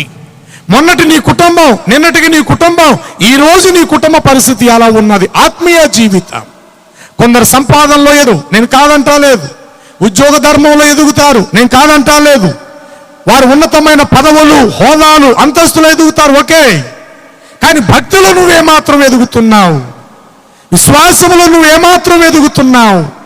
రక్షణ అనుభవంలో నువ్వు ఏమాత్రం ఎదిగిన వ్యక్తిగా ఉన్నావు? ఒకవేళ సంఘానికి వచ్చిన వ్యక్తి అయితే సంఘములో ఏమాత్రం బలమైన స్తంభముగా నువ్వు నిలవబడ్డావు? ఈ రాత్రి నువ్వు ఆలోచన చేయి. అన్నట్టు ఇంతగా నువ్వు లోపలకు వచ్చావా? నీవు కూడా బయట గోడ మీద ఉన్న వాక్యాలే చదువుకుంటూ బయటే ఒకవేళ నిలిచిపోయావా? ఆలోచన చెయ్యి. దాసుడు ఎల్లప్పుడూ ఇంట బయట ఉండును, కుమారుడు ఎల్లప్పుడూ ఇంటి లోపలే ఉండును. తన యజమానుడు చేయునది ఏ దాసుడు గుర్తించాడు, తండ్రి చేయునది కుమారుడు ఎరుగును. తండ్రి తనకు తాను జీవము గలవాడై ఉన్నట్లు కుమారుడును తనకు తాను జీవమై ఉన్నాడు. తండ్రి మృతులను ఎలాగూ లేపునో అలాగే తన యందు విశ్వాసించు వారిని కుమారుడు కూడా మృతులను లేపును. దాసుడు ఎల్లప్పుడు ఇంట బయట ఉంటాడు. కాబట్టి ఇకను నేను మిమ్మలను దాసులు అని నేను పిలవక నా పిల్లలు అని నేను మిమ్మల్ని సంబోధిస్తూ, నేను మీ తండ్రిననియు మీరు నా కుమారులనియు నా కుమార్తెలని నేను మీతో చెప్పుచున్నాను. నేను మీతో నివసిస్తాను, మీలో సంచరించును. నేను మీకు దేవుడినై ఉంటాను, మీరు నాకు ప్రజలునై ఉంటారు. ఈ రాత్రి నువ్వు ఆలోచించు. యేసు ప్రభు అంటే యేసు ప్రభు నీకు తెలుసు, కానీ యేసు ప్రభు అంటే ఏమిటో ఇంకా నువ్వు తెలుసుకోలేదేమో. చాలా మందికి యేసు ప్రభు తెలుసు, చిన్న గెడ్డ ఉంటుంది, కురులు భుజాల దాకా ఉంటాయి, అందమైన రూపము. ప్రపంచంలో చూడండి, గెడ్డ ఉన్నటువంటి వారిలో అంత దీనత్వం ఎవరికి కనబడదు. చక్కటి కురులు, అందమైన నేత్రాలు, సిలువు మీద మరణించటం, అంతవరకే కొంతమందికి యేసు ప్రభు పరిచయం. కానీ ఆ సిలువలో ఎందుకోసం అలా మరణించాడు, అది కేవలం నా కోసమే కదా అన్న అవగాహనలోకి వచ్చిన వారు చాలా అరుదు.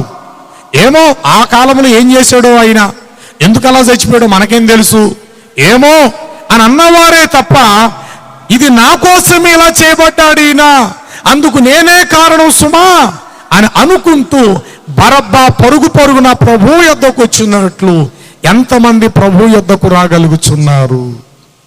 నెంబర్ 1, బయట నుండి అలా బయటికే వెళ్ళిపోయిన వాడు పెద్ద కుమారుడు. తండ్రి పిలుస్తున్నాడు, బయట ఉన్నవాడా లోపలికి రమ్ము. లోపలికి వస్తే ఏముందో తెలుసా? నెంబర్ 1, నీకు నీడ దొరుకుతుంది.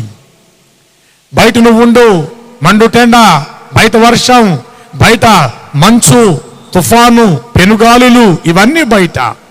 లోపలికి ఎప్పుడైతే వచ్చావో మొట్టమొదటి నీ ప్రాణానికి సేద తీరినట్లు నీకు నీడ, ఆశ్రయము. రెండవది, ఆ ఇంట్లో ఏదో కాస్త నీళ్లు దొరుకుతాయి, ప్రాణానికి సేద తీరుతుంది. లోపల ఏదో కాస్త దొరుకుద్ది, ఒక ముద్ద నువ్వు తినగలుగుతావు. లోపల ఏదో ఒక చిన్న బట్ట ఏదో దొరుకుద్ది, ఒంటికి కప్పుకోగలుగుతావు. లోపల ఏదో తలదాచుకోవడం నీడ దొరుకుద్ది, కాస్త విశ్రాంతి తీసుకోగలుగుతావు, పడుకుంటావు. అంటే లోపలికి వస్తే ఈ విధమైన విలువైన కార్యాలు నీ జీవితంలో జరుగుతాయి. లోపలికి వస్తే నీళ్లు, లోపలికి వస్తే ఆహారం, లోపలికి వస్తే కాపుదల, లోపలికి వస్తే భద్రత, లోపలికి వస్తే నీకు సంరక్షణ. అదే గనుక బయట ఉన్నావనుకోండి నీకు మరణమే. అప్పుడప్పుడు మనం చూస్తుంటాం, జరగకూడని పరిస్థితి మన రాష్ట్రానికో దేశానికో సంభవించినప్పుడు 144 సెక్షన్ అంటారు. మనుషులు రోడ్ల మీద కనబడకూడదు, నిలబడి ఎక్కడ మాట్లాడుతున్నట్టు ఉండకూడదు.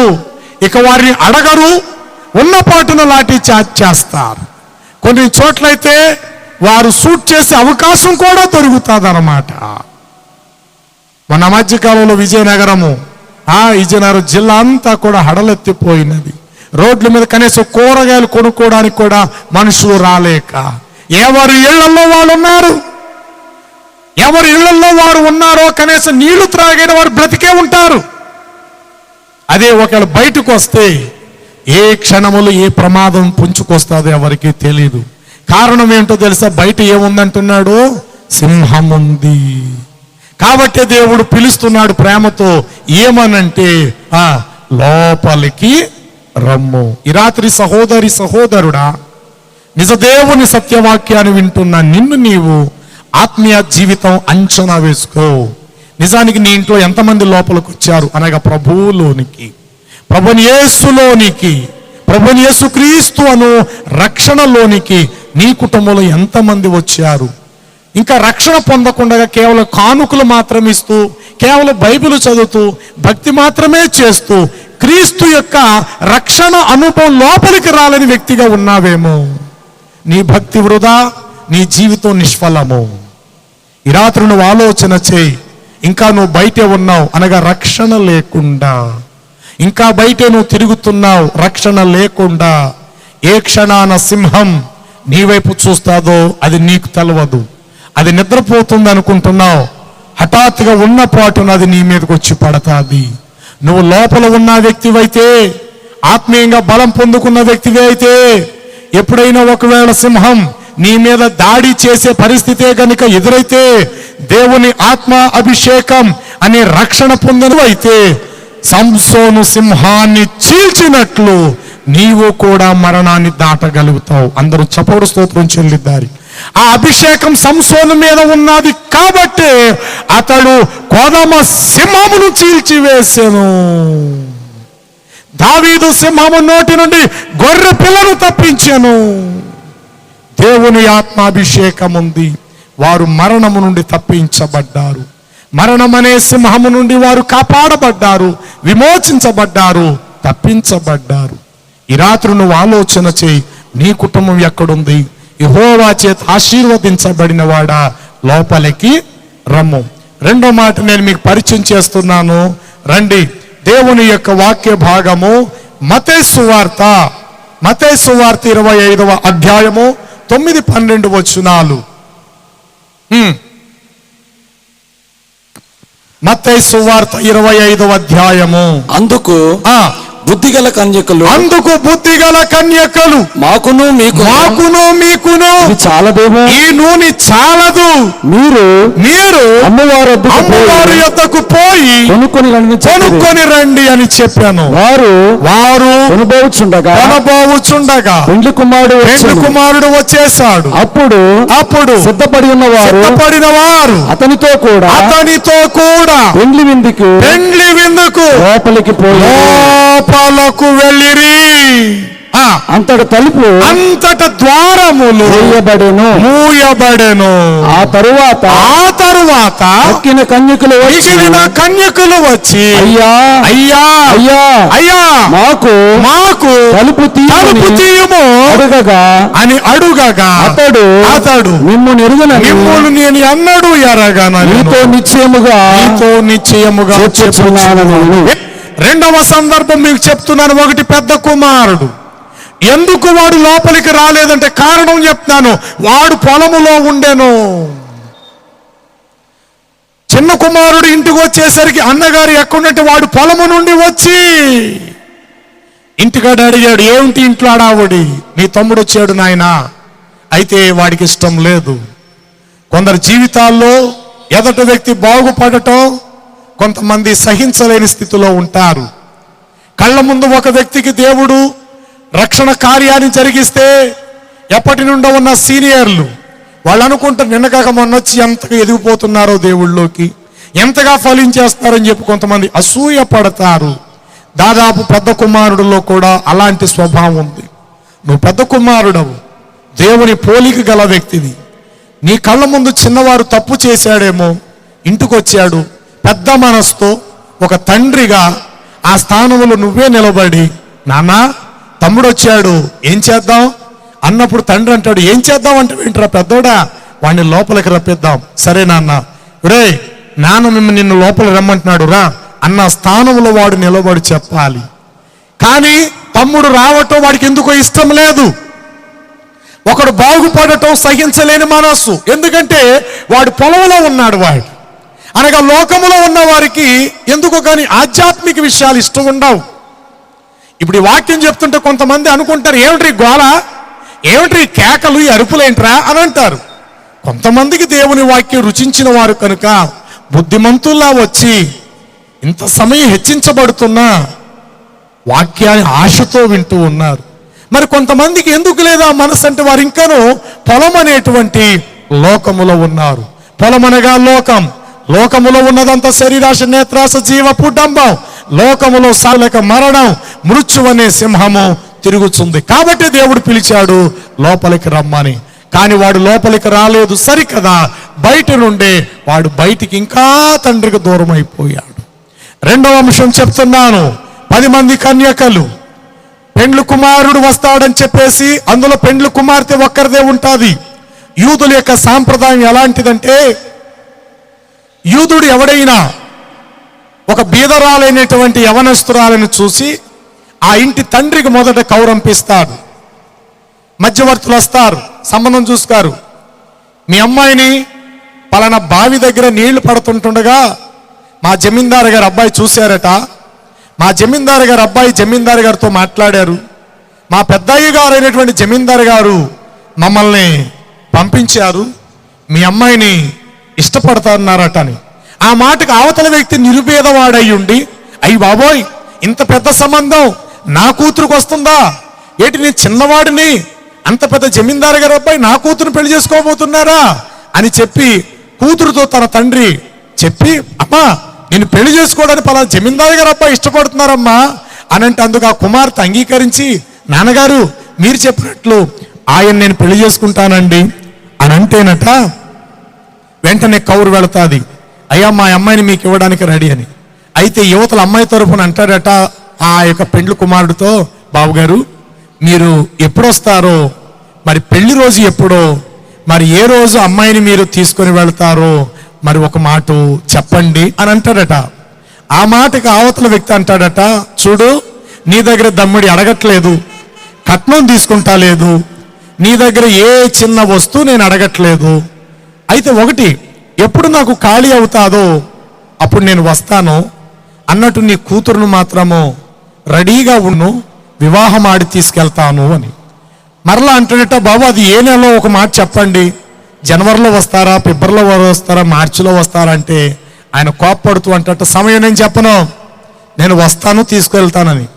ఆ మాట ఇంటికి వచ్చిన తర్వాత తండ్రి అంటాడటమ్మా మరి అల్లుడు గారు వస్తారటమ్మా నిన్ను పెళ్లి చేసి తీసుకెళ్తాడట, మరి ఏ నెలలో వస్తారో చెప్పలేదు, ఆయనకి తీరుకు లేకుండా ఉన్నదట, రేపే రావచ్చట, ఎల్లుండు రావచ్చట, 6 నెలలు పోయిన తర్వాత రావచ్చటమ్మా అన్న మాట అన్నప్పుడు ఆ తల్లి ఆ తండ్రి కూతురు ఆలోచించుకుంటారు, నాన్న మరి ఏం చేద్దాం అంటే ఏముందమ్మా, చాలా మంచి సంబంధం, అయితే పంచేయి, ఇవాళ రాత్రి నుండే నీవు పెండ్లు కుమార్తెగా రెడీగా ఉండు, ఏమో ఆయన ఏ టైంకైనా వస్తాడు, కోప్పడతాడు, తర్వాత ఆయన వచ్చేటప్పుడు మన దగ్గర కట్నమే అడగట్లేదు కానీ నీ స్నేహితురాండులను మాత్రం అనేకములైన వారిని సిద్ధపరచుకో అని అన్నప్పుడు తనతో పాటు స్కూల్లో కాలేజీలో చదువుకున్న విద్యార్థులందరి దగ్గరికి వెళ్ళి, ఏమే నన్ను పెళ్లి చేసుకోవడానికి వరుడు వస్తున్నాడు అన్నట్టు నాతో పాటు మీరు కూడా ఉండాలి, ఆయన వచ్చేసరికి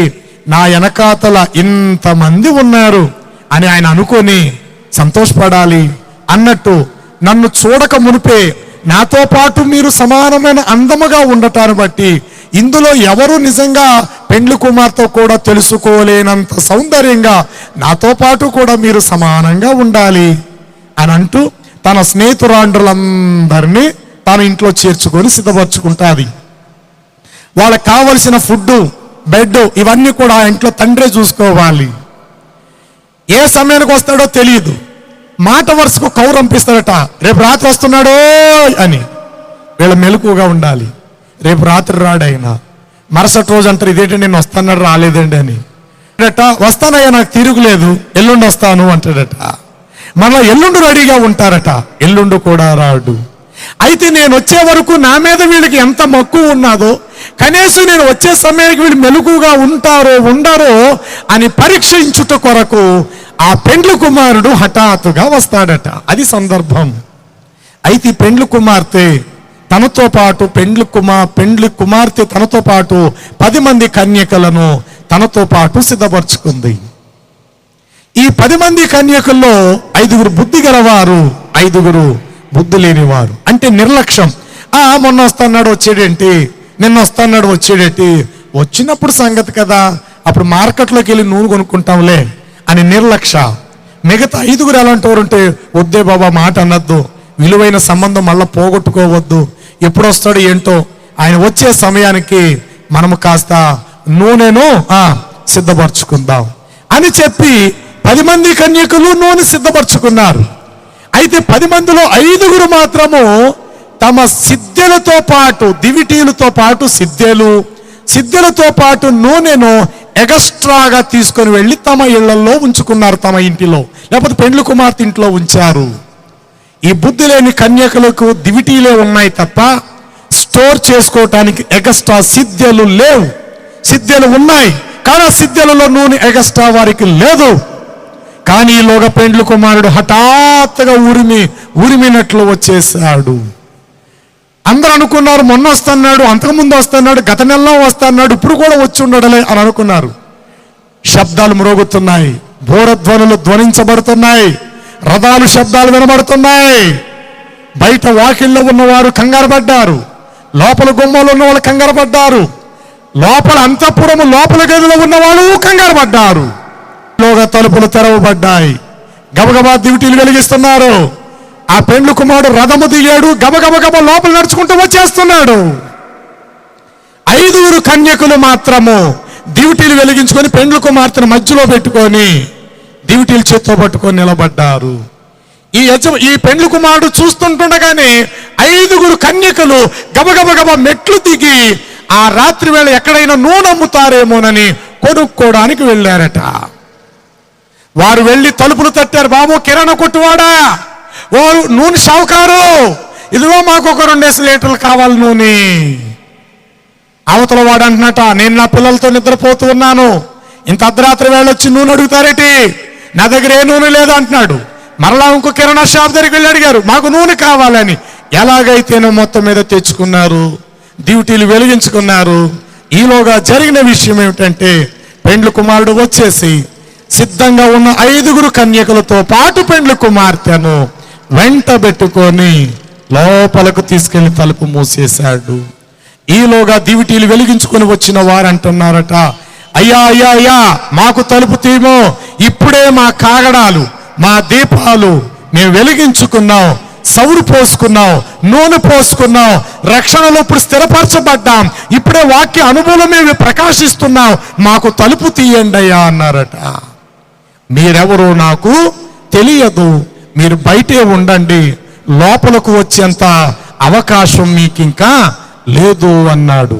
వినండి, దేవుని యొక్క వాక్య భాగములో మనం గమనిస్తే ఈ నూనె అనేటువంటిది లేవి కాండం 24లో చెప్తాడు మోషేతో, మోషే ఇదిగో దీపము నిత్యము వెలుగుచుండునట్లు ప్రదీపాల కోసం అచ్చము దంచి తీసిన ఒలీవల నూనెను నా సన్నిధిని తీసుకొని రావలెను అని ప్రభువు చెప్పాడు. అచ్చము దంచి తీసినటువంటి ఒలీవ నూనెను నా దగ్గరకు తీసుకొని రా. 5 కన్యకుల దగ్గర నూనె సిద్ధంగా ఉంది, మిగతా 5 దగ్గర నూనె సంపూర్ణంగా లేదు. సామెతల గ్రంథము 21 అధ్యాయము 20 భాగం చదువుదాం. సామెతల గ్రంథం 21 అధ్యాయం 20. తన తండ్రి అయినను తల్లినైనను దూషించు వాని దీపము కారు చీకటిలో ఆరిపోవును. కారు చీకటిలో ఏమైపోతుందటండి? తన తండ్రినైనాను తల్లినైనాను దూషించు వాని ఒకవేళ ఎవడైనా దూషించినట్లయితే కారు చీకటిలో ఆరిపోవును. వాడి దీపం ఏమైపోతుంది అని అంటే ఖచ్చితంగా ఆరిపోతుంది. కాబట్టి దీపము నిత్యము వెలుగుచుండునట్లు ప్రదీపము కొరకు ఏం చేయాలి అంటే అచ్చము దంచి తీసిన ఒలీవల నూనెను నా సన్నిధినకు తీసుకొని రావాలను. మరో చోట అంటాడు ఏమని, విలువైన ధనమును నూనెయును జ్ఞానుల ఇంట ఉండును. చదువమ్మా వచనం ఎంత అది? 20 అధ్యాయము 21 అధ్యాయము 20 స్పీడ్గా ఆ మాట చదవాలి, పొరపాటు చదివారు ఇందాక. విలువగల ధనమును విలువ కలిగిన ధనమును నూనెయు, రెండవది నూనెయు జ్ఞానుల ఇంట ఉండును. బుద్ధిహీనుడు చాలండి, నూనె ఎక్కడుంటుంది నేను అడుగుతాను చెప్పాలి. జ్ఞానుల ఇంట నూనె ఉంటుంది, కానీ వాళ్ళ దగ్గర నూనె లేదు. పెండ్లి కుమారుడు వచ్చేసరికి వారి దగ్గర కారణం ఏమిటి? ఒకవేళ నూనెకు చిల్లు పడినదా, ఆ సిద్ధకు కొండకు కన్నం పడిందా, నీళ్లు క్రమంగా కారిపోతాయి. ఉన్నట్టుగా ఉంటాయి చూడటానికి, మెల్లిమెల్లిగా నీళ్లు కారిపోతాయి. సిద్ధల నిండా నూనె ఉన్నట్టు ఉంటుంది. రక్షణలో ఉన్నామనుకుంటారు, విశ్వాసంలో ఉన్నామనుకుంటారు, ప్రార్థనలో ఉన్నామని అనుకుంటారు, క్రమంగా తగ్గిపోతారు. ఆ విషయంలో ఈ రాత్రి నువ్వు ప్రశ్నించుకో. ఒకప్పుడు నీకు చాలా ప్రార్థనా జీవితం ఉండేది, ఇప్పుడు ప్రార్థనలో నువ్వు పడిపోయావు. ఒకప్పుడు నువ్వు మోకరిస్తే కన్నీళ్లు బడబడబని కార్చే వ్యక్తివి. ఒకప్పుడు నీ తండ్రి నీ ప్రభు పేరెత్తితే చాలు తెలియలేని దుఃఖం నిన్ను ఆవరించేది. ఒక విషయం కోసం నువ్వు ప్రార్థన చేయాలంటే అనార్ఘళంగా గంట ప్రార్థన చేసిన 5 నిమిషాలు ప్రార్థన చేసినట్లు ఒకప్పుడు నీకుండేది. ఇప్పుడు ప్రార్థన చేయాలంటే నువ్వు తడువుకుంటున్నావు, ప్రార్థన నీకు రావటం లేదు. ప్రార్థన చేయాలంటేనే నీలో ఒకలాంటి విసుగుదల పుడుతున్నది. మోకరించి చేసే వ్యక్తివి మఠం వేసుకొని ప్రార్థన చేస్తున్నావు. నువ్వు కూర్చొని ప్రార్థన చేసే వ్యక్తివి ఈనాడు కుర్చీలో కూర్చొని ప్రార్థన చేస్తున్నావు. పడుకునేటప్పుడు మోకరించే వ్యక్తివి మంచం మీదే నువ్వు ప్రార్థన చేసుకుంటున్నావు. తిరిగి నువ్వు అనుకుంటున్నావు నా ఇంట్లో వాక్యాలు ఉన్నాయి, పాస్టర్ గారికి నేను కానుకిస్తున్నాను, సంఘములో బైబిల్ ఈ చివరి నుండి ఈ చివరి వరకు నేను చదివేశాను, తెల్లవారుజామునే సువార్త ఛానల్ రక్షణ ఛానల్ పెట్టిన వాక్యం నేను వినేస్తున్నాను అని నువ్వు అనుకుంటూ భ్రమపరచబడుతున్నావే కానీ ఎక్కడో నీ కుండకు మొత్తం మీద చిల్లు పడినది. చూస్తుంటుండగా ఉన్నట్టుగా అనిపిస్తుంది భ్రమ. కొద్ది 3-4 రోజులు పోయేసరికి నీటి యొక్క అంచు క్రమంగా తగ్గిపోతుంది. ఇంకో 4 రోజులు పోయేసరికి నీటి మట్టం ఇంకా తగ్గుతూ వస్తుంది ఆ కుండలో నుండి. కానీ ఎక్కడ చిల్లుందో కూడా తెలియదు, ఎక్కడ రంధ్రము బెచ్చముందో తెలియదు. నీటి సంఖ్య తగ్గిపోయినట్లుగానే సిద్ధెలలో నూనె అయిపోయింది. మిగతా 5 దగ్గర సిద్ధెలలో నూనె సిద్ధముగా ఉన్నది. విలువగల ధనమును నూనెయు ఎవరి ఇంట ఉంటుంది అనంటే జ్ఞానుల ఇంట నుండి. ఎవరా జ్ఞానులంటే యేసుక్రీస్తు ప్రభుని సంపూర్ణముగా ఆయన వాక్యం అనే పునాది మీద ఎవరైతే కట్టబడతారో వారే దైవ జ్ఞానము గలవారు. బైబిల్లో 3 రకాల జ్ఞానాలు ఉన్నాయి. ప్రకృతి సంబంధమైన దయ్యపు జ్ఞానము, లోక జ్ఞానము, అలాగనే దేవుని జ్ఞానం. ప్రకృతి సైన్స్, దేవుడు లేడు దయ్యము లేడు, దేవుడు లేడు దయ్యము లేదు, ఇది ప్రకృతి సైన్స్. మరొక జ్ఞానము దయ్యపు జ్ఞానం. ఆ దేవుడు ఉన్నాడు కానండి, ఎందులో పూజించినా తప్పేమీ లేదు, అందరూ ఒకటే, ఎలా వెళ్ళినా పర్వాలేదు, నీకు తీపిష్టం నాకు పులుపిష్టం నీకు కారం ఇష్టం, ఎవరిష్టం వారిది, నదులన్నీ సముద్రంలో కలుస్తాయి, ఏ భక్తి చేసినా పర్వాలేదు అంటారు. ఇది శైతాన్ మార్గం. దేవుడు లేడు అసలు దైవమే లేదు అన్నది సైన్సు. ఆ దేవుడు ఉన్నాడు కానండి అందరూ ఒకటేనండి అన్నది దయ్యం. దేవుని జ్ఞానం ఏం చెప్తే తెలుసా? దేవుడు ఒక్కడే సుమా, ఆయన అతి పరిశుద్ధుడు సుమా, ఆయన సర్వాంతరయామి సుమా, ఆయన స్థానములో ఎవరిని పెట్టరాదు, పూజింపరాదు, సేవింపరాదు. ఆయన ఒక్కడే, ఆయన సంవత్సరముల సంఖ్య మితిలేనిది, ఆకాశము జానతో కొలత వేయవాడు, భూలోక మన్ను కొలపాత్రలు తోయగలవాడు, జలములను వస్త్రములో నీళ్లగా మూట కట్టగల సమర్థుడు. ఆయనే ప్రభువును రక్షకుడును సృష్టికర్త అయినటువంటి ప్రభువైన యెహోవా అనుదేవుడు అని నమ్మేవారిలోనే దేవుని దివ్య జ్ఞానం ఉంటుంది. దేవుని స్తోత్రం చూద్దారి. దేవుని జ్ఞానం ఉన్నవారు ఇలా మాట్లాడతారు. దయ్యపు జ్ఞానం ఉన్నవారు ఆచారాలు, సిద్ధాంతాలు, మూఢనమ్మకాలు, ఎదురులు ఇవన్నీ కూడా ప్రభువులోకి వచ్చి కూడా కొంతమంది వాటిని ఇంకను పాటిస్తూనే ఉన్నారు. ఏమంటే మా అబ్బాయి పేరు మీద చీటీ వేస్తానండి, మొదటి చీటీ మాకే తగిలేస్తుందండి. నేనంటాను కట్టడం మానేస్తావా నువ్వు? కట్టడం మానేస్తే అప్పులోడు ఒప్పుకుంటాడా? పోని నీకు తగలపోయి ఎవరికో ఒకడికి ముందు తగులుతుంది కదా. అది దేవుడు కనికరించి నీకు ఇచ్చాడేమో, సద్వినియోగం చేసుకో. లేదండి ఈ పేరు మీద అయితేనే మాకు బాగా పనిచేస్తుందండి, మా చిన్నబ్బాయి పేరు మీద ఇల్లు కట్టేవండి, మా చిన్నబ్బాయి పేరు మీద పొలం ఉందండి. ఇలాంటి బలహీనతలతో నువ్వు ఉంటే దైవ జ్ఞానము రాను రాను రాను రాను నీలో అంతరించిపోతుంది. ప్రకృతిలో కొన్ని జీవరాశులు అంతరించిపోతున్నట్లుగానే వాటికి వ్యతిరేకమైన పరిస్థితులు లోకములో ఏలుతున్నాయి. కనుకనే ఆకాశ పక్షులు కొన్ని జీవరాశులు అంతరించిపోతున్నట్లు నీలో దైవిక జ్ఞానము, దైవిక నీతి, దైవిక విశ్వాసం అనేవి క్రమంగా అంతరించిపోతాయి.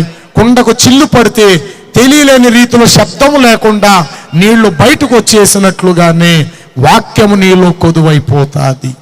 విలువైన ధనమును నూనెయు ఎవరి ఇంటన ఉంటాది అనంటే జ్ఞానుల ఇంటన ఉంటాది. రాత్రి వేళ వారు వెళ్ళి అడిగారటయ్యా మాకు నూనె కావాలి అని. ఆ నూనె అమ్మేవాడు దైవజనుడే, అనగా వాక్యమును మీకు ప్రబోధించేటువంటి వాడు. ఆమోసు గ్రంథము 8వ అధ్యాయం 11వ వచనములో వాక్యములు ఇలా వ్రాయబడినది, రాబో దినముల యందు దేశములో నేను గొప్ప క్షామమును పుట్టిస్తాను, కరువును పాను. అది అన్నపానములు లేకపోవుట చేత కలుగు కరువు కాక యెహోవా మాట వినకపోవటం వలన కలుగు క్షామముగా ఉండును. ఇదే యెహోవా వాక్కు. ఆ దినమున యెహోవా వాక్యమును వెదుగుటకు జనులు ఇదిగో తూర్పు నుండి పడమర, ఉత్తరము నుండి దక్షిణమునకు, సముద్రము అద్దరు నుండి ఇద్దరు వరకు నన్ను వైపులు వాక్యం కావాలని సంచరించెదరే కాని ఆ దినమున వాక్యము వారికి దొరకదు. ఆ దినములలో వారికి నూనె దొరకదు.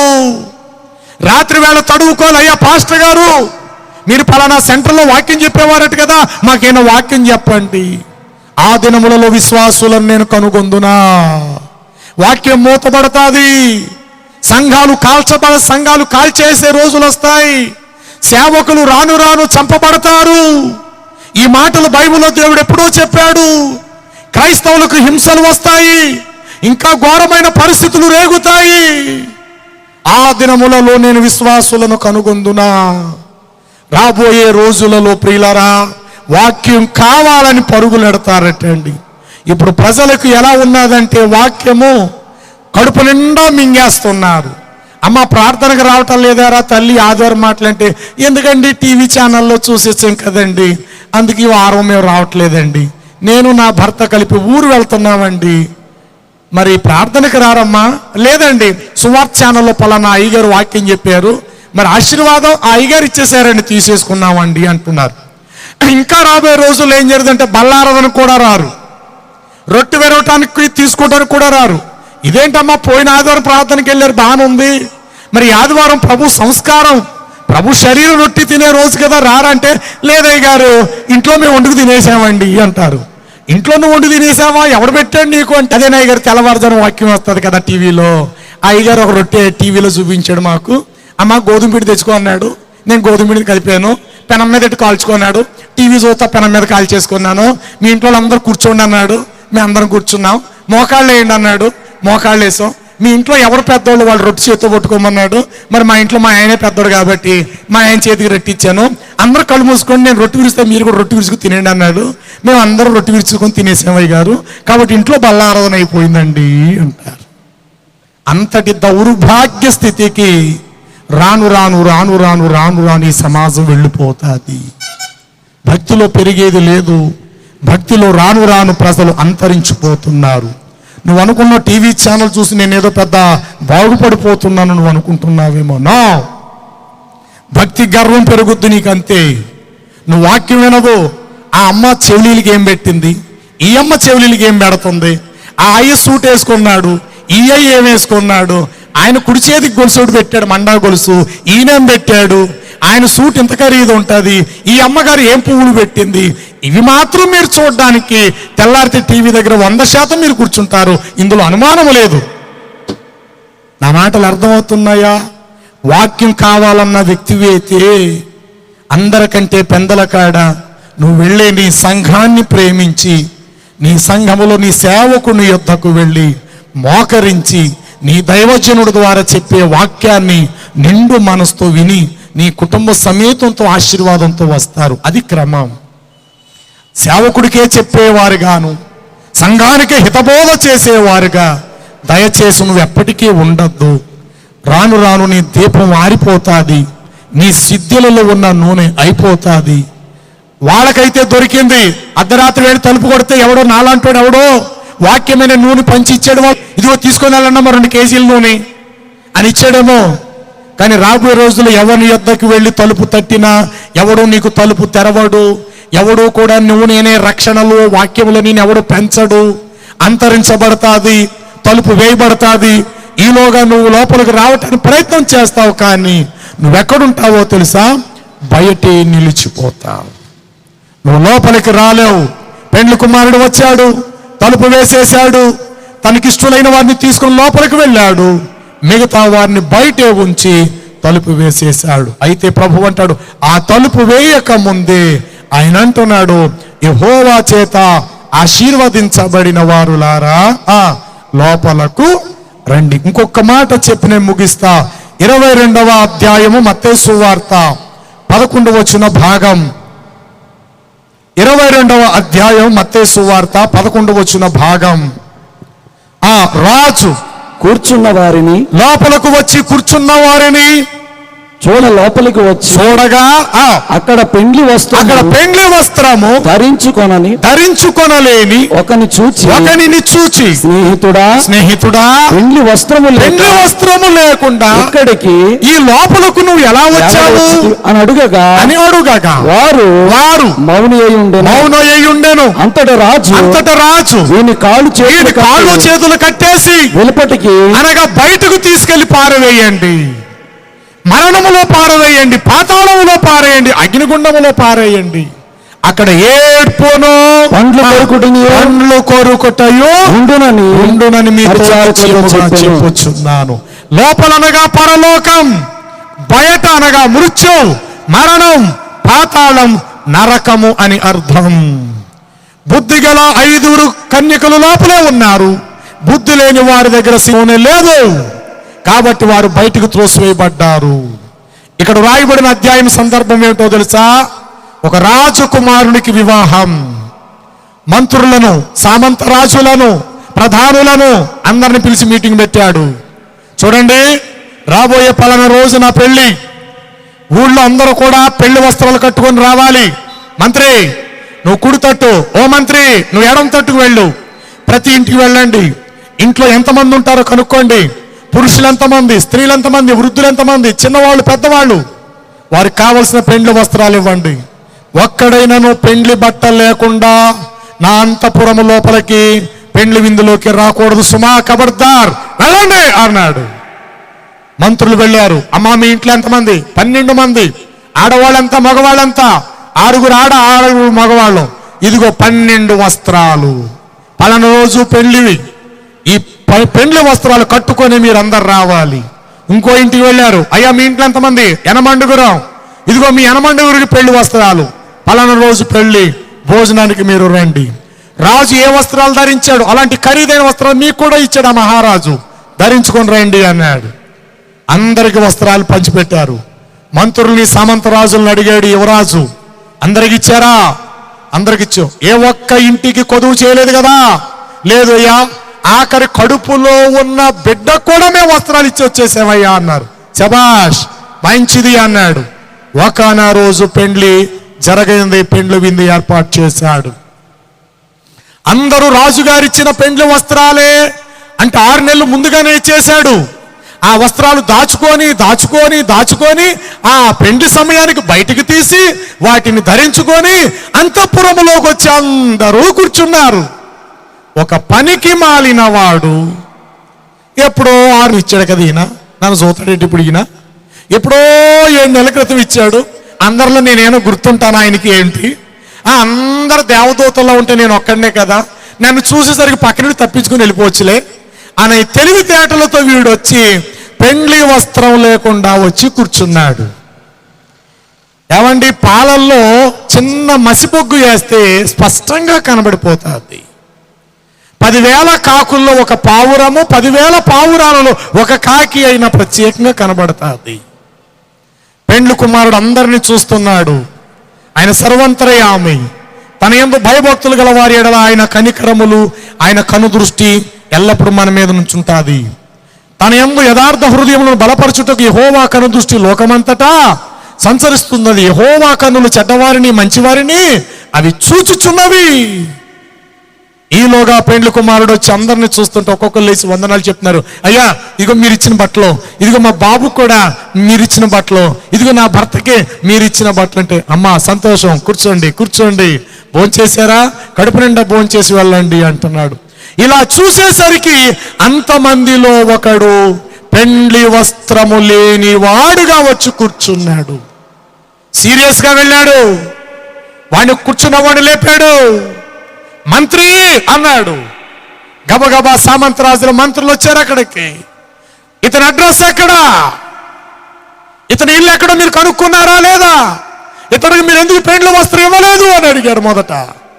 వెంటనే వారు చిట్టా తిరిగేసి, బాబు మీది ఎన్నో లైను, ఎన్నో ఇల్లు, మీ అడ్రస్ ఎక్కడా, పలానా పలానా మర్రి చెట్టు ప్రక్కనండి. అయ్యా ఈ ఇంట్లో అందరికీ మేము బట్టలు ఇచ్చామండి, ఇదిగో ఇతని పేరు పలానా, ఇతని భార్య పేరు పలానా, ఇతని కుమారుల పేర్లు, కుమార్తెల పేర్లు.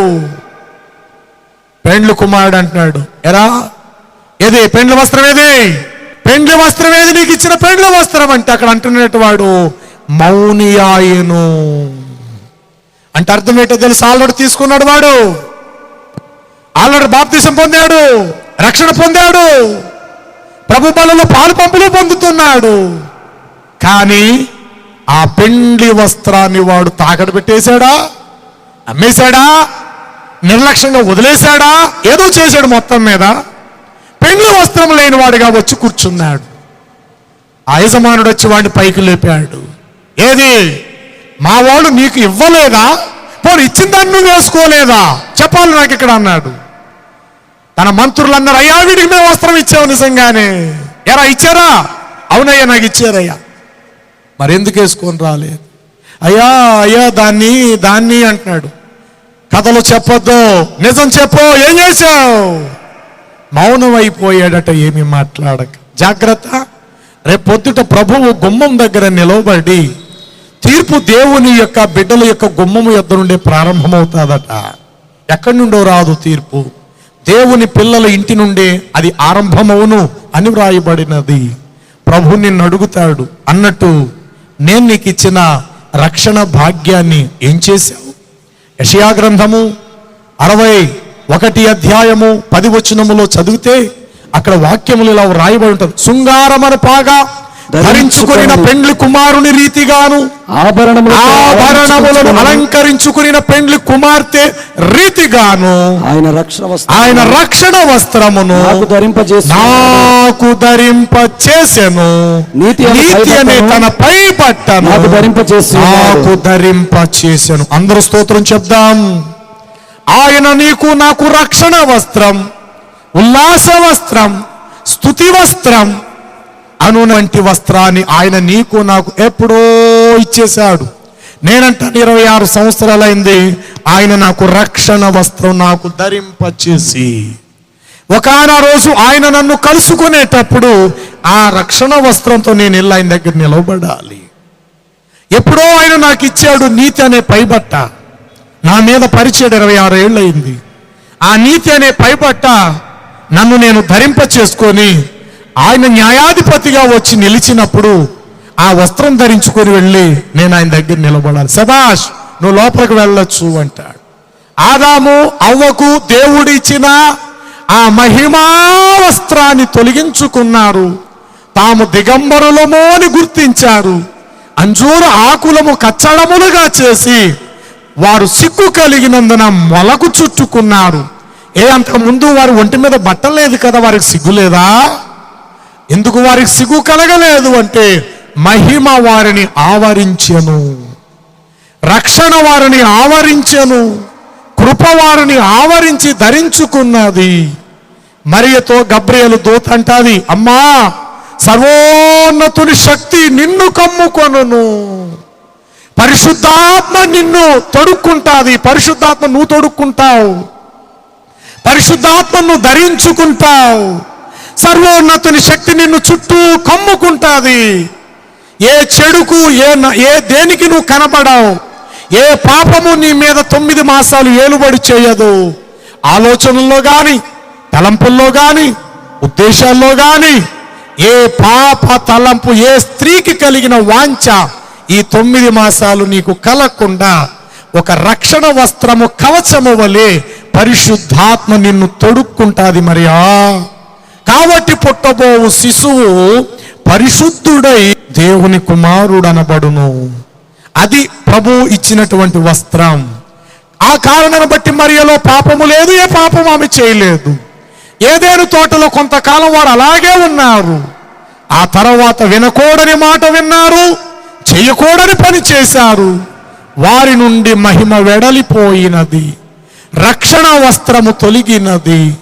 దిగంబరులు అని ఏమి తోచక ఆకులను వస్త్రాలుగా వారు మొలకు చుట్టుకున్నారు. ఇక్కడ పెండ్లి కుమారుడు అదే మాట చెప్తున్నాడు. ఎప్పుడో ఇచ్చాను కదరా నీకు రక్షణ వస్త్రం, నా సేవకులు నీ ఇంటికి వచ్చి ఇచ్చారు కదా నాయనా. ఇదిగో నీ భార్య పొందింది, ఆమె దాచుకుంది.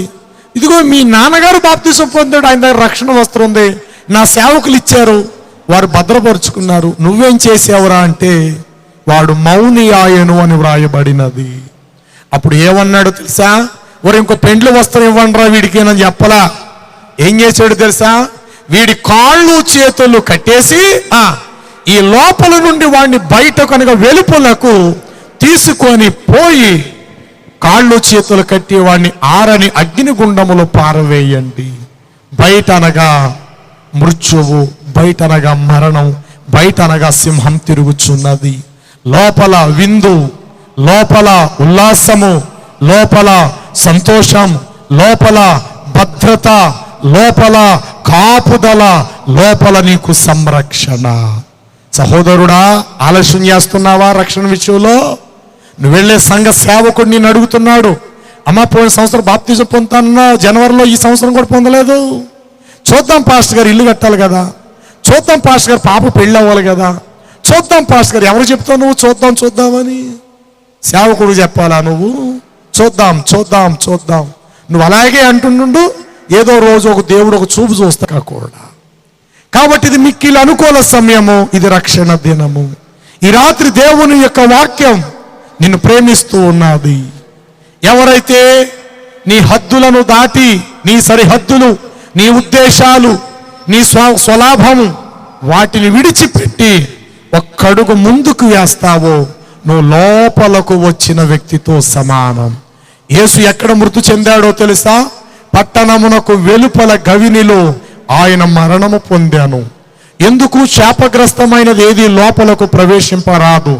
మనుషులందరి నిమిత్తమైన శాపగ్రస్తుడుగా మారి పట్టణమునకు వెలుపలకు తీసుకువెళ్ళాను. ఎందుకంటే పట్టణపు వెలుపల మరణం ఉంది, పట్టణపు వెలుపల మృత్యు ఉన్నది.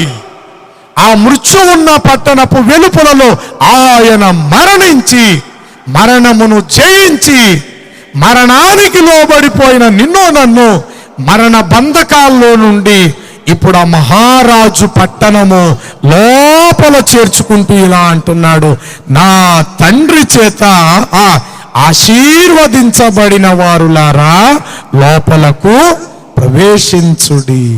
ఇదిగో లోకం పుట్టినది మొదలుకొని మీ కొరకు సిద్ధపరచబడిన రాజ్యమును స్వతంత్రించుకొనుడి అని ఆయన తన కుడి వైపున ఉన్న గొర్రెలతో చెప్పును. ఎడమ వైపునున్న మేకలను, నా తండ్రి చేత శపించబడిన వారులారా, ఇదిగో లోకం పుట్టింది మొదలుకొని మీ కొరకు ఇదిగో సిద్ధపరచబడిన ఆ సాతాను వాని అనుచరులకు సిద్ధపరిచిన అగ్ని గుండములోకి మీరు కూడా పోండి. ఈ రాత్రి నేను ముగిస్తున్నాను. సభ యొక్క చివరి పలుకు మీకు మాట్లాడుతున్నాను. యెహోవా చేత నిజంగా ఆశీర్వదించవైతే ఇక నువ్వు బయట ఉండదు. దయచేసి లోపలికి రా. ఒకవేళ భార్యగా నువ్వు లోపలికి వచ్చావు, భర్త ఇంకా బయట ఉన్నాడేమో, నీ భర్త, లేక తల్లిదండ్రులుగా మీరు లోపలికి వచ్చారేమో, మీ కడుపున పుట్టిన పిల్లలు ఇంకా బయట ఉన్నారేమో, లేక మీరు మీ తల్లిదండ్రులకు పిల్లలుగా మీరు లోపల ఉన్నారు, మీ తల్లిదండ్రులు, మీ అన్నదమ్ములు, మీ అక్క చెల్లెండ్రులు ఒకవేళ ఇంకా బయటనే ఒకవేళ ఉన్నారేమో, ఒక్కసారి నువ్వు ఆలోచన చెయ్యి. ప్రభువు అన్నారు, ప్రభువుతో శిష్యులు అన్నాడు, బోధకుడా ఇదిగో నీ సహోదరులు వచ్చి బయటే ఉన్నారు అని లోపల ఉన్న ప్రభువుతో చెప్పారు. ప్రభు అన్నాడు, ఎవరు నా సహోదరి, ఎవరు నా తల్లి, ఎవరు నా మిత్రులు? ఇదిగో నా తండ్రి చేత వాక్యమునకు లోబడి కూర్చున్న వీరే నా సహోదరులు, నా తల్లియు, నా ఇంటి వారు అని ప్రభు పరిచయం చేశాడు. మరి ఆ సమయంలో మిగతా వారు ఎక్కడున్నారంటే ప్రభువుని కలిగిన వారు ప్రభువుతో పాటు లోపల ఉన్నారు. మిగతా వారు బయట ఉన్నారు. జక్కయ్య లోపలకు వచ్చాడు. జక్కయ్యతో పాటు ప్రభువు లోపలికి వచ్చి అన్నాడు, నేడు ఇతని ఇంటికి రక్షణ వచ్చింది. యాయీరు విషయంలో ప్రభువు అదే అన్నాడు, ఓ యాయీరు, నేను లోపలకు వచ్చినట్లు లోపల ఉన్న ఈ మృతి కోసం ఏడుచున్న వీళ్ళందరినీ బయటకు పంపము, నేను లోపలికి వస్తాను అన్నాడు. ప్రభు లోపలికి వచ్చాడు. చనిపోయిన యాయీరు కుమార్తె అనే చిన్నదాన్ని ప్రభు సజీవురాలిగా బ్రతికించాడు.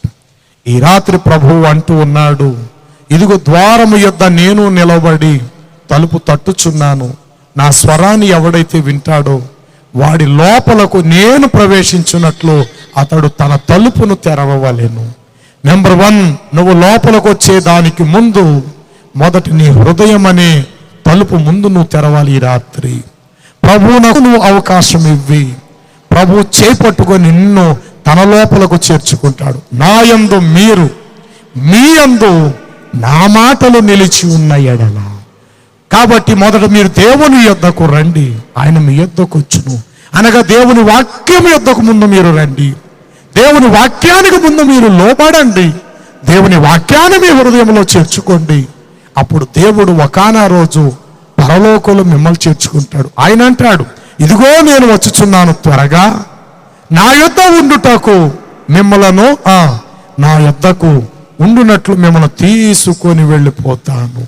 కాబట్టి ఆ నిత్య జీవం అనే పరలోక ప్రాప్తి, నిత్య జీవం అనబడిన వైకుంఠ ప్రాప్తి అనే మోక్షం కావాలా, లేక ఈ లోకమనే ధనము, ఆస్తి, ఐశ్వర్యాలను చూసుకుంటూ బయట సింహం ఉంది, మరణం ఎప్పుడైనా తినేస్తుంది, బయట ఉండే మృత్యువలలోకి నువ్వు వెళ్ళిపోతావు. ఈ రాత్రి నువ్వు ఆలోచించుకో. నేను ముగిస్తున్నాను.